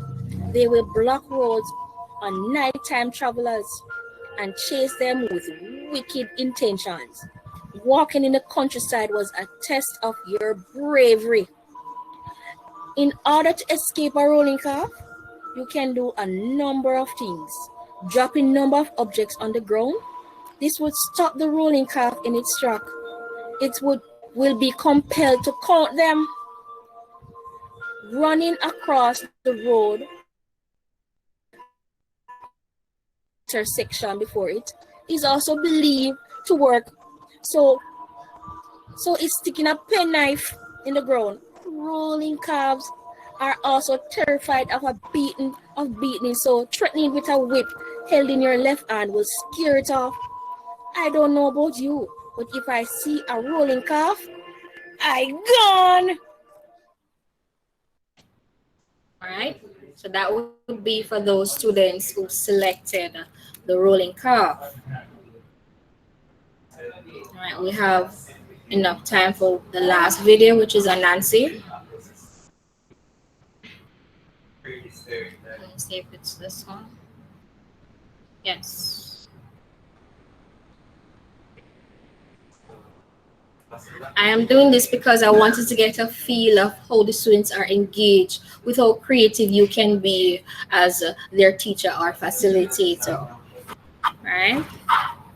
Hi everyone. Welcome to Miss Cousin's Visual Arts class. Today we're going to learn about one of our folklore characters, Nancy. Nancy stories? Yes, grandchild. I used to hear Anansi stories growing up. Do you know where Anansi story originate from? No, Grandma. Anansi stories originate from West Africa. They were brought to Jamaica and other parts of the world by Ashanti slaves.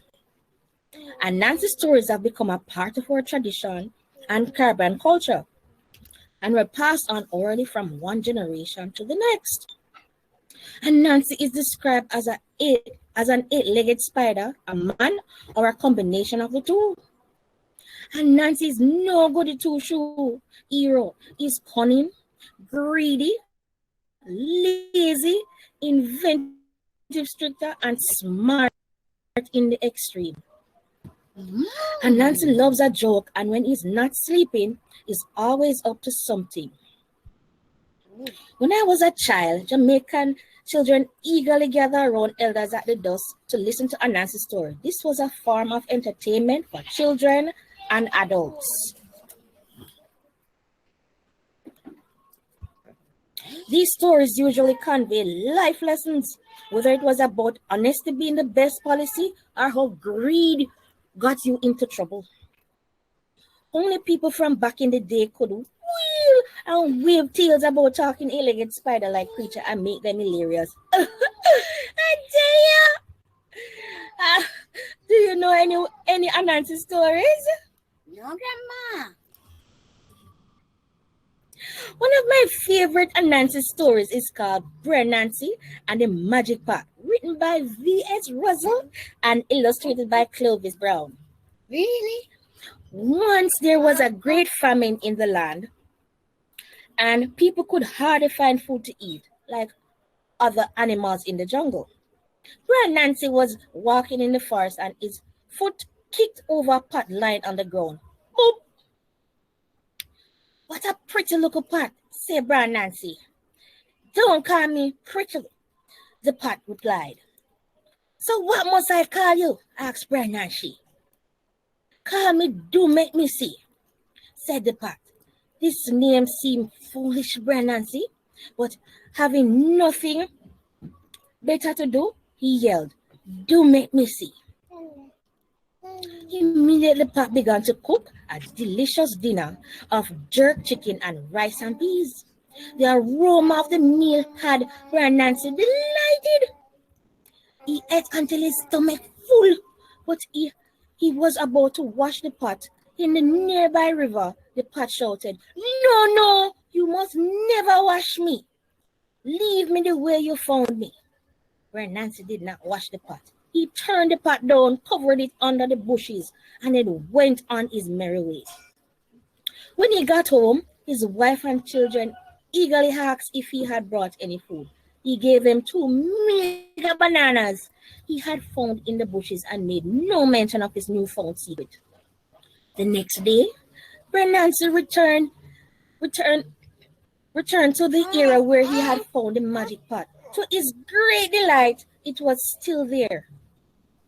So he quickly said, Do make me see.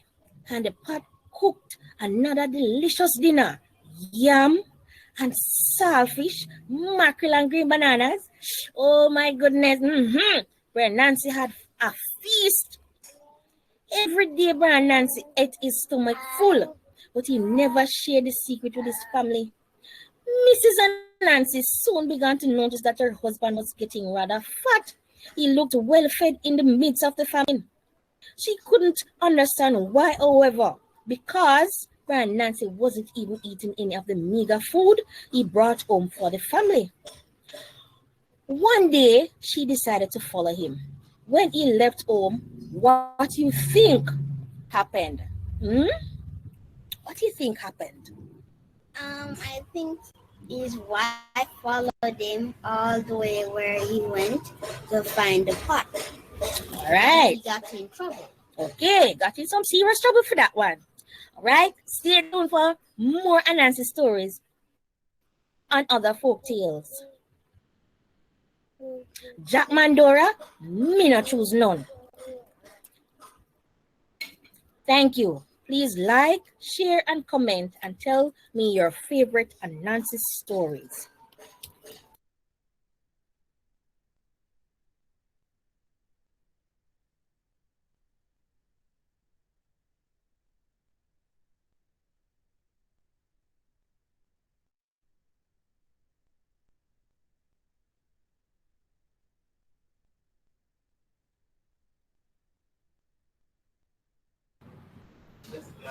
All right. So those were some of the engaging captures that was created for students who had those connectivity issues or who did not get the chance to be in the live class. All right. Now, students are also provided with links so they can always go and watch these particular stories based on the class activity. Now, once they have all chosen their focal character, they are now asked to, you know, tell a focal stories were told. So they ask questions. So now they're engaged in what was done and how they listen and analyze the story. And they're now asked particular question based on the story. And students are also asked based on the topic or the content to find information about what they learned, or they are prompted to search for information within this game board. Now, for the final step, students now produce an illustration based on the focus story and chapter you have selected and have described.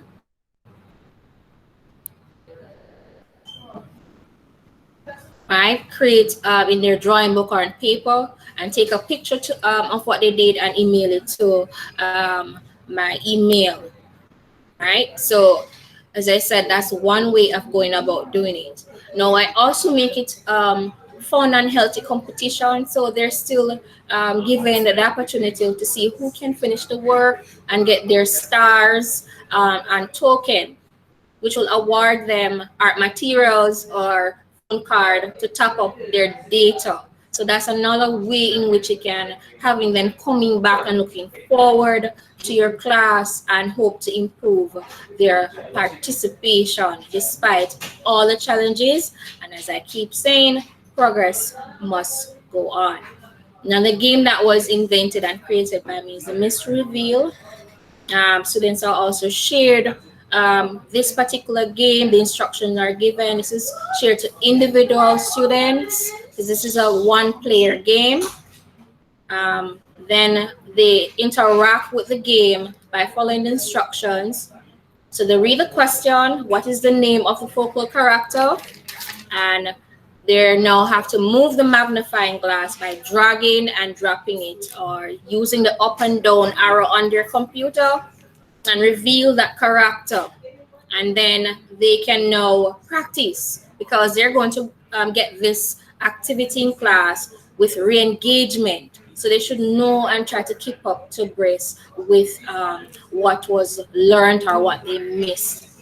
Now, if they have missed the class and have no idea what the character is about, they now reveal that answer by putting the magnifying glass on the instruction box right here. So the character that they looked at is rolling calf. So they engage with the activity there. And it gives a long list of content, the characters, and so on. So it allows them to stay engaged and to learn the knowledge of the topic or the subject. So you have some question that caters to their visual needs, some that allows them to think just the very same. But as I said, this game was created so that the students can learn the key vocabulary and know the content of the lesson, right? Which is enriching to their knowledge and learning. Now we also looked at artists based on the topic we're looking at. So the game provide them with those artists if they miss those games and those presentations. So what is the name of the artist that created the comic book Maroon Black? And they remove the magnifying glass to reveal the artist. And then if they don't know by the picture, recognizing the artist, they go ahead and reveal the answer. All right. Similarly, so we looked at two artists. So they engage with the questions that similar to what was asked in class, right? Who's the name of the artist who ink or illustrate the comic book League of the Maroons?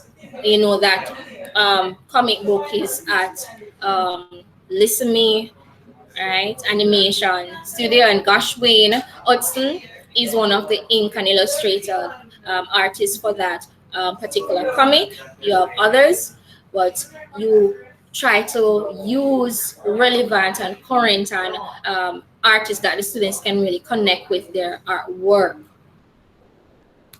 Keeps them engaged. All right, so visuals, the answer, and that is one of the games that can be used for the offline engagement. Another game that can be done is the drag and drop puzzle. So you ask them to do the drag and drop, you send it to their email, Google Slide is active for them, and they're able to move the puzzle pieces, dragging and dropping them in a place, right? And they really look forward to things like this. And once they have done that, they click and move on to the next step, similarly to the previous games that I showed you earlier.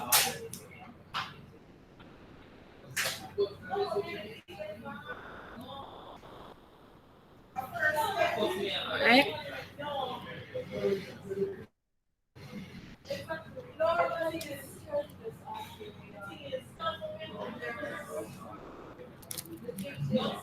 So you use the image in the box and you set up your puzzle and you try to complete it.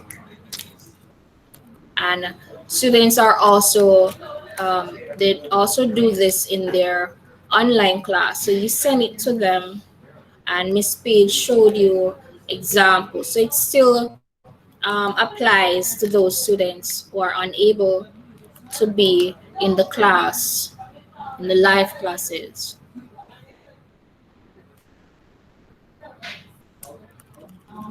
And you have to take the time out and show the students they can take it, that they already know how to use the devices. That is another thing. You have to take the time out to really demonstrate to the students how to go about doing these puzzles and how to maneuver and use the devices that they have. Because a lot of them are just going on the phone.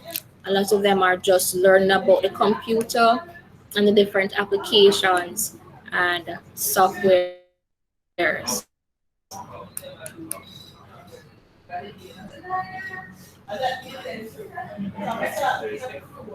All right. So all I'm doing is moving the arrow back and forth, put the game in place. If things are not aligned, they can always adjust as they go.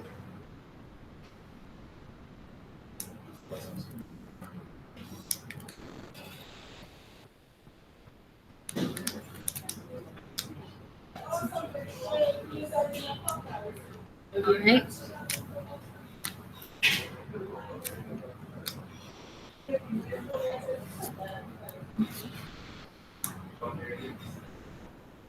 All right.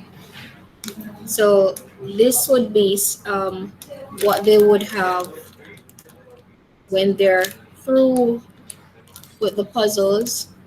As I said, the students, they really do love the game activities.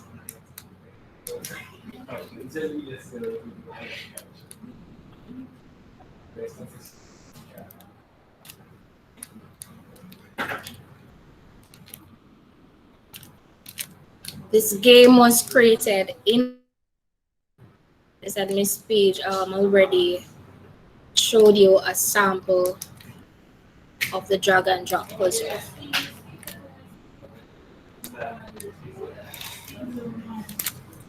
All right.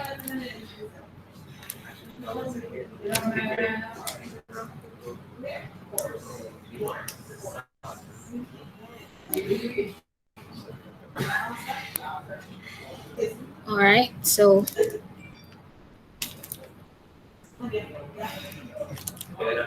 that's another way to engage your offline students. All right. Another strategy that I employ is to cater to the different students based on their differences. I allow them to be a part of an art class, which I keep on the weekends. So it's an extra class where students log in. As I said, some of these students don't have the access to the device during the week, and parent work during the week, and they only get the phone or the computer to use on weekends. So you have to think as educators, how do we really engage these students who have all these different issues? So availing yourself maybe for an hour, maybe 45 minutes, just to re-engage and to reinforce what was taught and catching up who missed out on what or who wants an extra lesson in terms of how to demonstrate something. Because they might even go on your channel and watch demonstration videos, but need reinforcement. They need the teacher guidance and to see where they are too in the lesson. So you can keep extra classes. And I think about it sometimes, you when you do this, it also you get the opportunity to know your students, and you are now sensitized to their needs and their individual needs as well, and it connects you with them, right? You can relate, because sometimes even the face-to-face class, if you think about it, the students come for the class for an hour or hour and a half, depending on the duration. And as they leave, that is it. You don't see them until next week again, right? So we really don't get enough time to engage with them and to really know them for them, you know. But I think now that we are online, it allows us the opportunity to get to know them on a different level, right? So you those are some of the ways in which you can think about different methods and strategies. You might already started to do some, but this seminar should highlight some of the ways and strategies in which you can go about reaching those students online and offline. All right, thank you. Now I am going to allow persons now to ask the relevant questions. So the forum is open for questions. And please go ahead and ask. Very good. I see Miss Ferguson saying she's doing that. It offers flexibility. Yes. All right. Was that question intended for me, Miss Ferguson? What you use to create that game? Which game? Which one of the game? I'm checking the chat now for the question. Please send the questions in the chat. She had left. She's left the meeting. I guess she got bumped off. Okay. All right. Hopefully she will join us again. All right. Sorry, I was kicked off just now.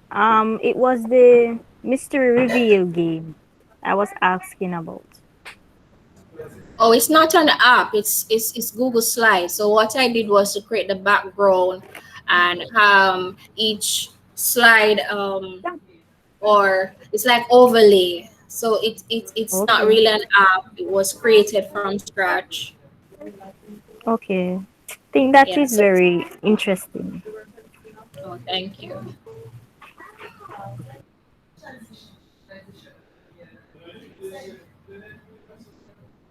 All right, so I see a question. How would students offline make the needed connection between lesson content taught prior and the given activity?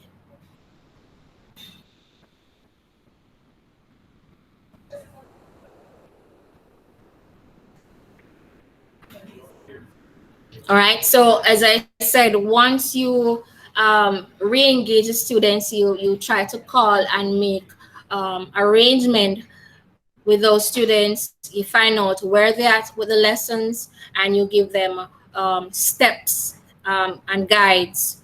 So if those students who are offline, who have engaged, for example, the first lesson with the puzzle, right? They were sent those puzzles along with the question to fill out. So it's a worksheet.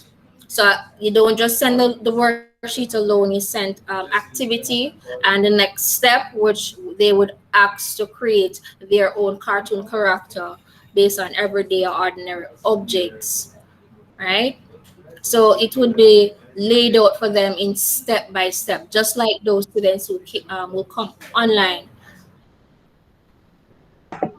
You can also Right. put that the feedback in terms of the form, because you ensure that you gave them the questions to see if they understand the feedback you would Yes. give on that form Yes. as well would have helped them to make that connection. Quite so.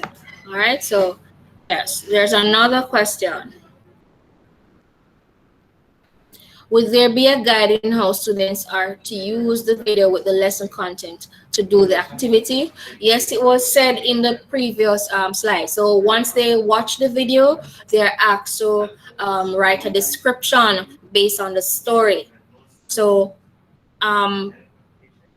with that, it was in the slide, and they're asked to, on the instruction said to keep it in, don't put it in presentation mode. So when they do that, they will be unable to type the responses. And I can always go back and check the individual students' slides. So I will look at what they answer, and if I know that student, because you would already have a list of all your students, what devices they're using and who is not using devices, and you know who you're going to be having extra classes with, and you check on those who you send those slides or classes, right? I call them conditional lessons or standalone lessons, because if you think about it as educators or students, their independent learning is what we're striving for, right?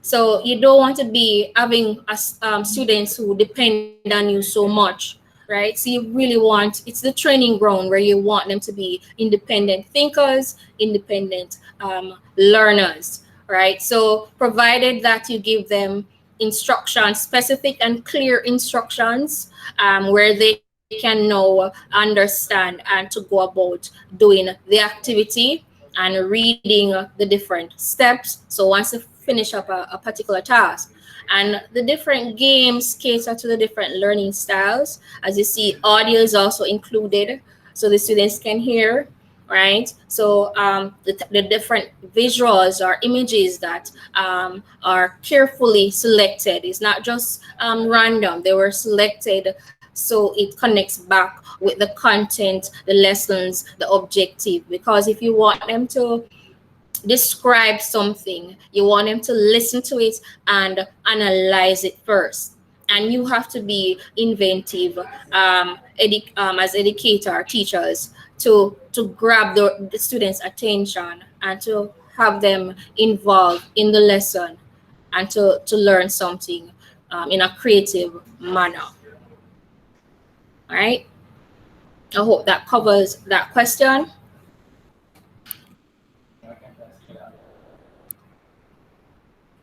Any other question?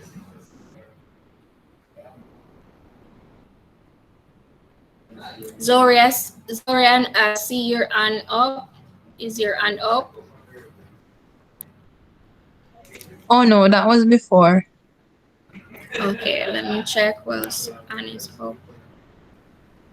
Smiley, Mr. Smiley. Oh yes, Tamara. I think that was before as well. Sorry about that. Okay, you can put it down now.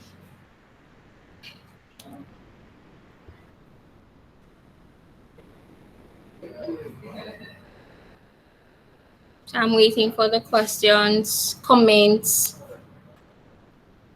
All right. Let me go back to this slide.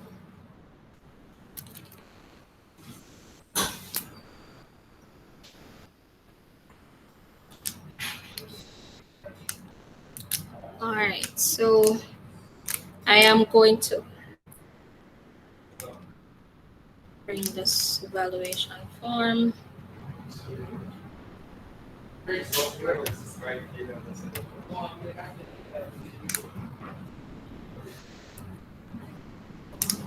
All right. I am, yes, I see a hand come. Zero raise, and I see a hand. LaShawn, okay, go ahead, Miss Douglas. Hi, thank you. Good afternoon, everyone. Thank you for accommodating me. I really don't have a question, more or less statement, perhaps an observation. Something Oh, go that ahead. I realize about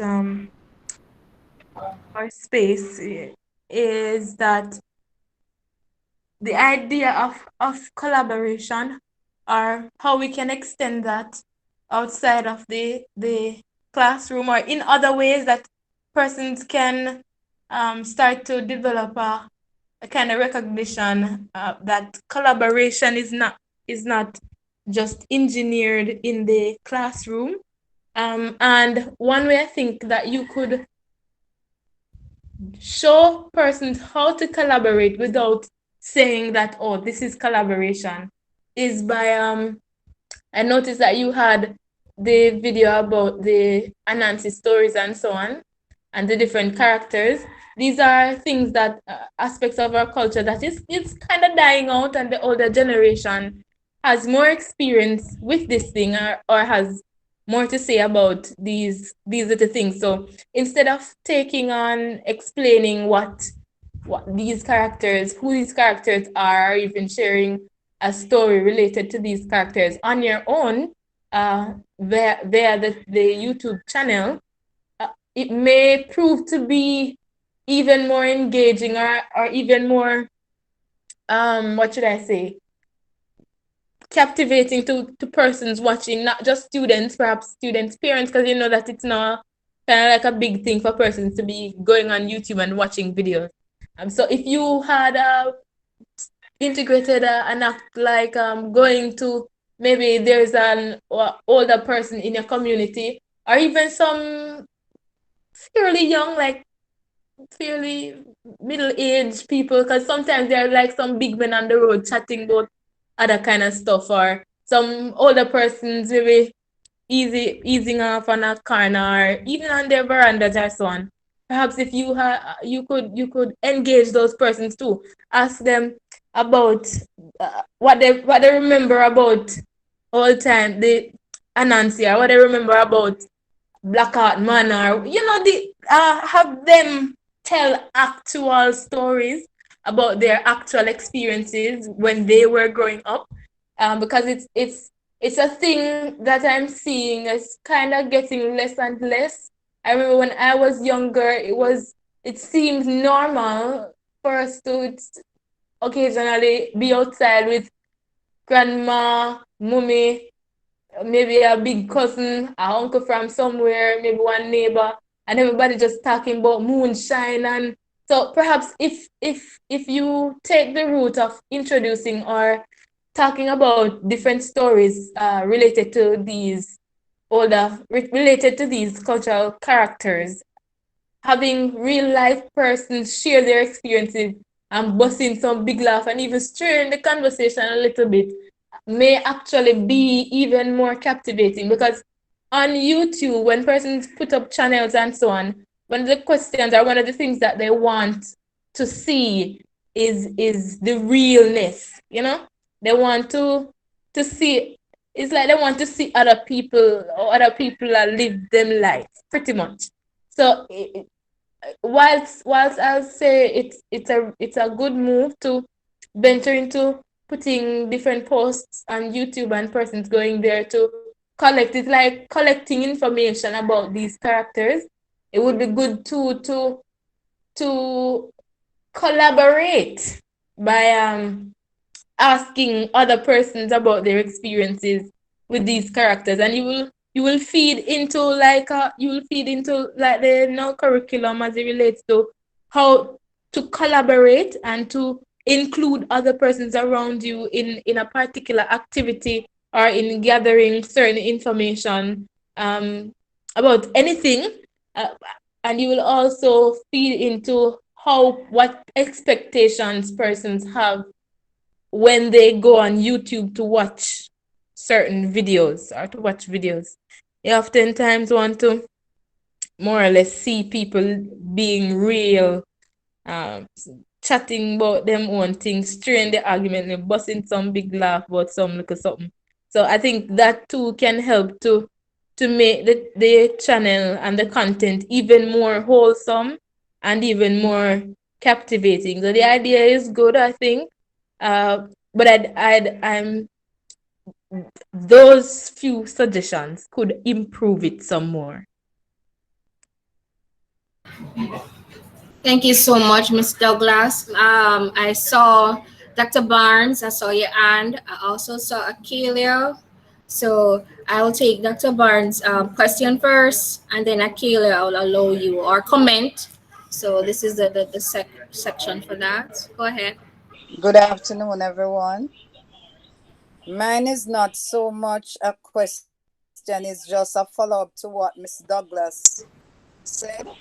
And I was Yes. saying, instead of the teacher being the one doing that, students, she could have asked the students, they will get go into their different communities and they will get some juicy stories and things other than the teacher. So that would be an extension to what the teacher brought to the classroom by allowing the students to go out and do some research for themselves. So with regards to what Miss Douglas had said, I think the students could be the ones who go out and collect data to add to what the teacher, so they feel a part of the stories that are being told in the classroom. That's my take. Okay, thank you, Dr. Barnes. To add, they were given that particular extension. So I do have videos where students video themselves telling stories to their younger siblings or a family member and recorded it, right? But I have to seek permission to really show some of those videos. So I did not get the permission. So that's why I just stick to mine, So they were given extension to get creative and to tell stories, which I have received those in my email, right? So they were given that opportunity as well.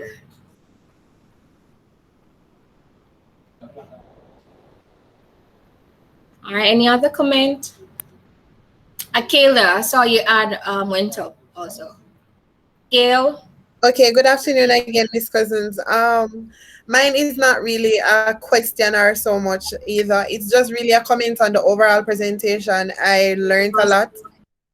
There were a lot of things that you covered that maybe weren't so clear to me that I think I can get information from, navigate more comfortable. And the whole idea of just how you made it more student-centered than teacher-centered, I really appreciated that. So it's just a commendable presentation overall.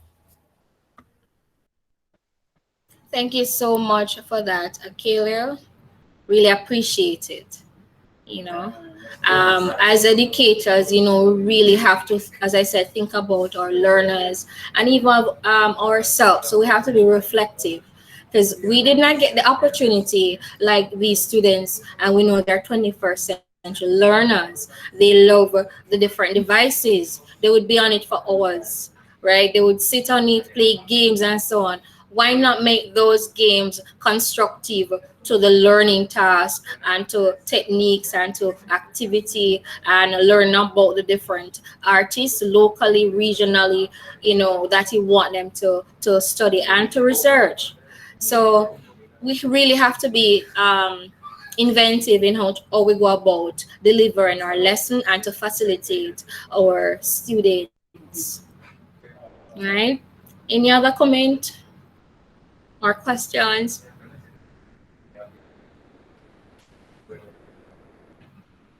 All right, Maqueda, go ahead. I just wanted to concur with what Akila was saying. I really got a lot more information than I had before coming to this. Um, like some of the apps I wasn't familiar with, because I'm mostly familiar with PowerPoint. However, the additional suggestions I found very useful, so I'm gonna actually go and see if I can try them out later.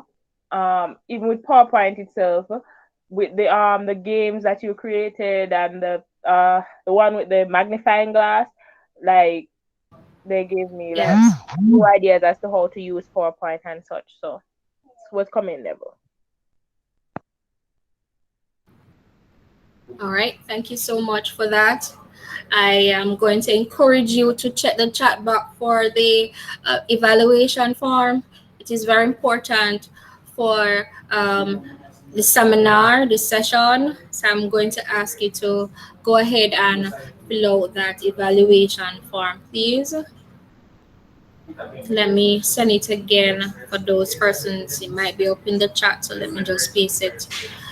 Just click on the link provided in the chat box and evaluate this seminar. But already I start to get a glimpse of what you got from the presentation, the seminar overall. And I want to use this session to really thank everyone for coming and to really be a part of this session. I have to make special thanks to some of, I would say, my team members behind the scene, those persons who are always availing themselves, for weekend meetings, for, going over and sharing their ideas. I just want to say thank you all. Special thanks to Chanel Ferguson and Zorian to who have always, put out the extra effort, because I know everyone is busy and so on, to really, give that kind of feedback when it is needed. And for Miss Khadija Page, I thank her earlier and I'm going to thank her again for, coming out and representing and really presenting so everyone can get benefit from the seminar in such a way that, you can now go in your thinking box and to really, engage your student, whether it be online, whether it be with connectivity issues or no devices at all. So I want to say thanks again to everyone for coming out, and please do have a productive and safe day. Thank you.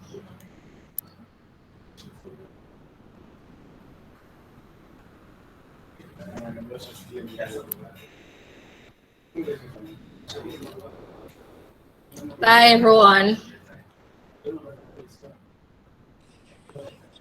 Bye, Miss Cousins.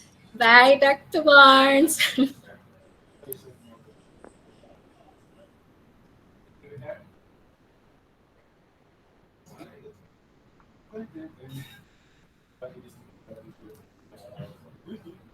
Marvin.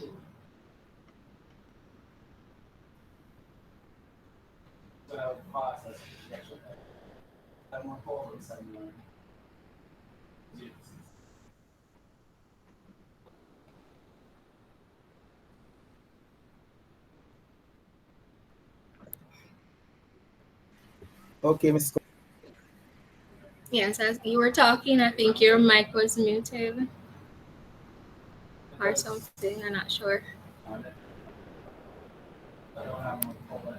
All right.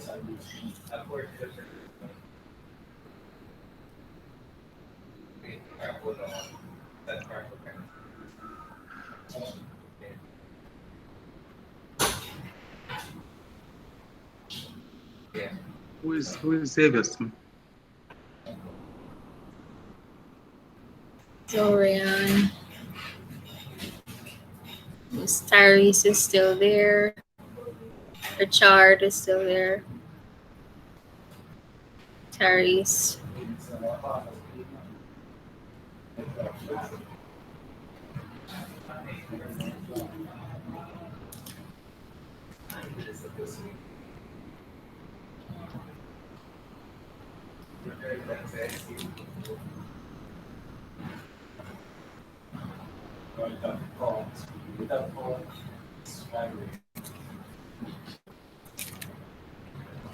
Okay.